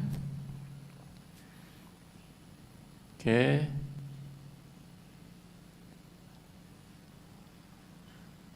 Okay, nah, this is the question is appear on the system, and then please the author or corresponding author check the question to you in menu this and my Q&A, this. Okay, and you can check the presentation video, my video, if you want to answer. Oh, this is check. Sorry.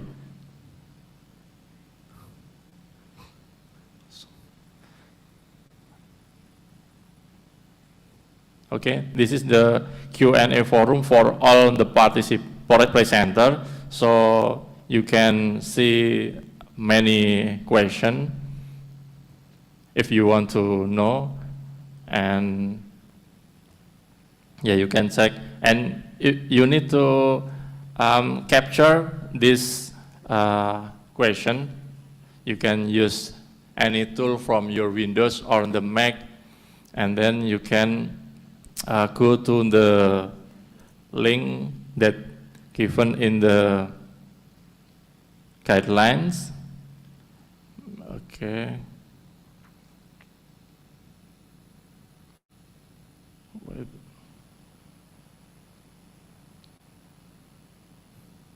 Okay, this is through screenshots, photos, and other form upload to this link.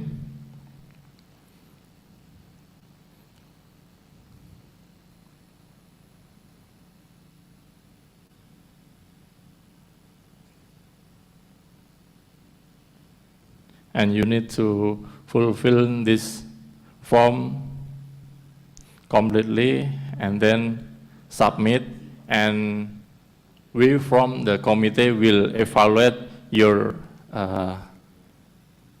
formula, and we will accept or approve the certificate, and then you will get the certificate immediately.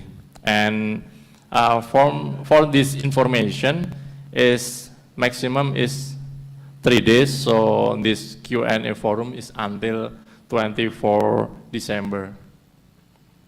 Okay, maybe there is any difficulties from the presenter, you can share the question in the WhatsApp group for the for this short time, because maybe there is any more difficulties or any question for this system.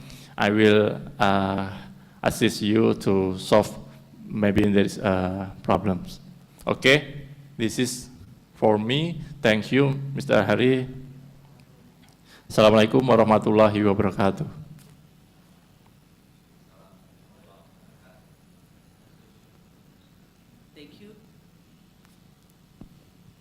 Thank you very much, Pak Agus, for the very clear explanations. Ladies and gentlemen, for the detail on the online Q&A session, kindly find in our online Q&A forum guidelines in the website. Shall you need more further information or any question, do not be hesitant to contact us through WhatsApp group. Ladies and gentlemen, that's all the information for the afternoon agenda. Don't forget to join us by 3 p.m. after Q&A forum, because we will have technical clinic regarding on pool paper submissions, and we will announce the best speakers for the 4th Borobudur International Symposium, and after that continued by the closing ceremony. Thank you very much. See you again in 3 o'clock. Wassalamualaikum warahmatullahi wabarakatuh.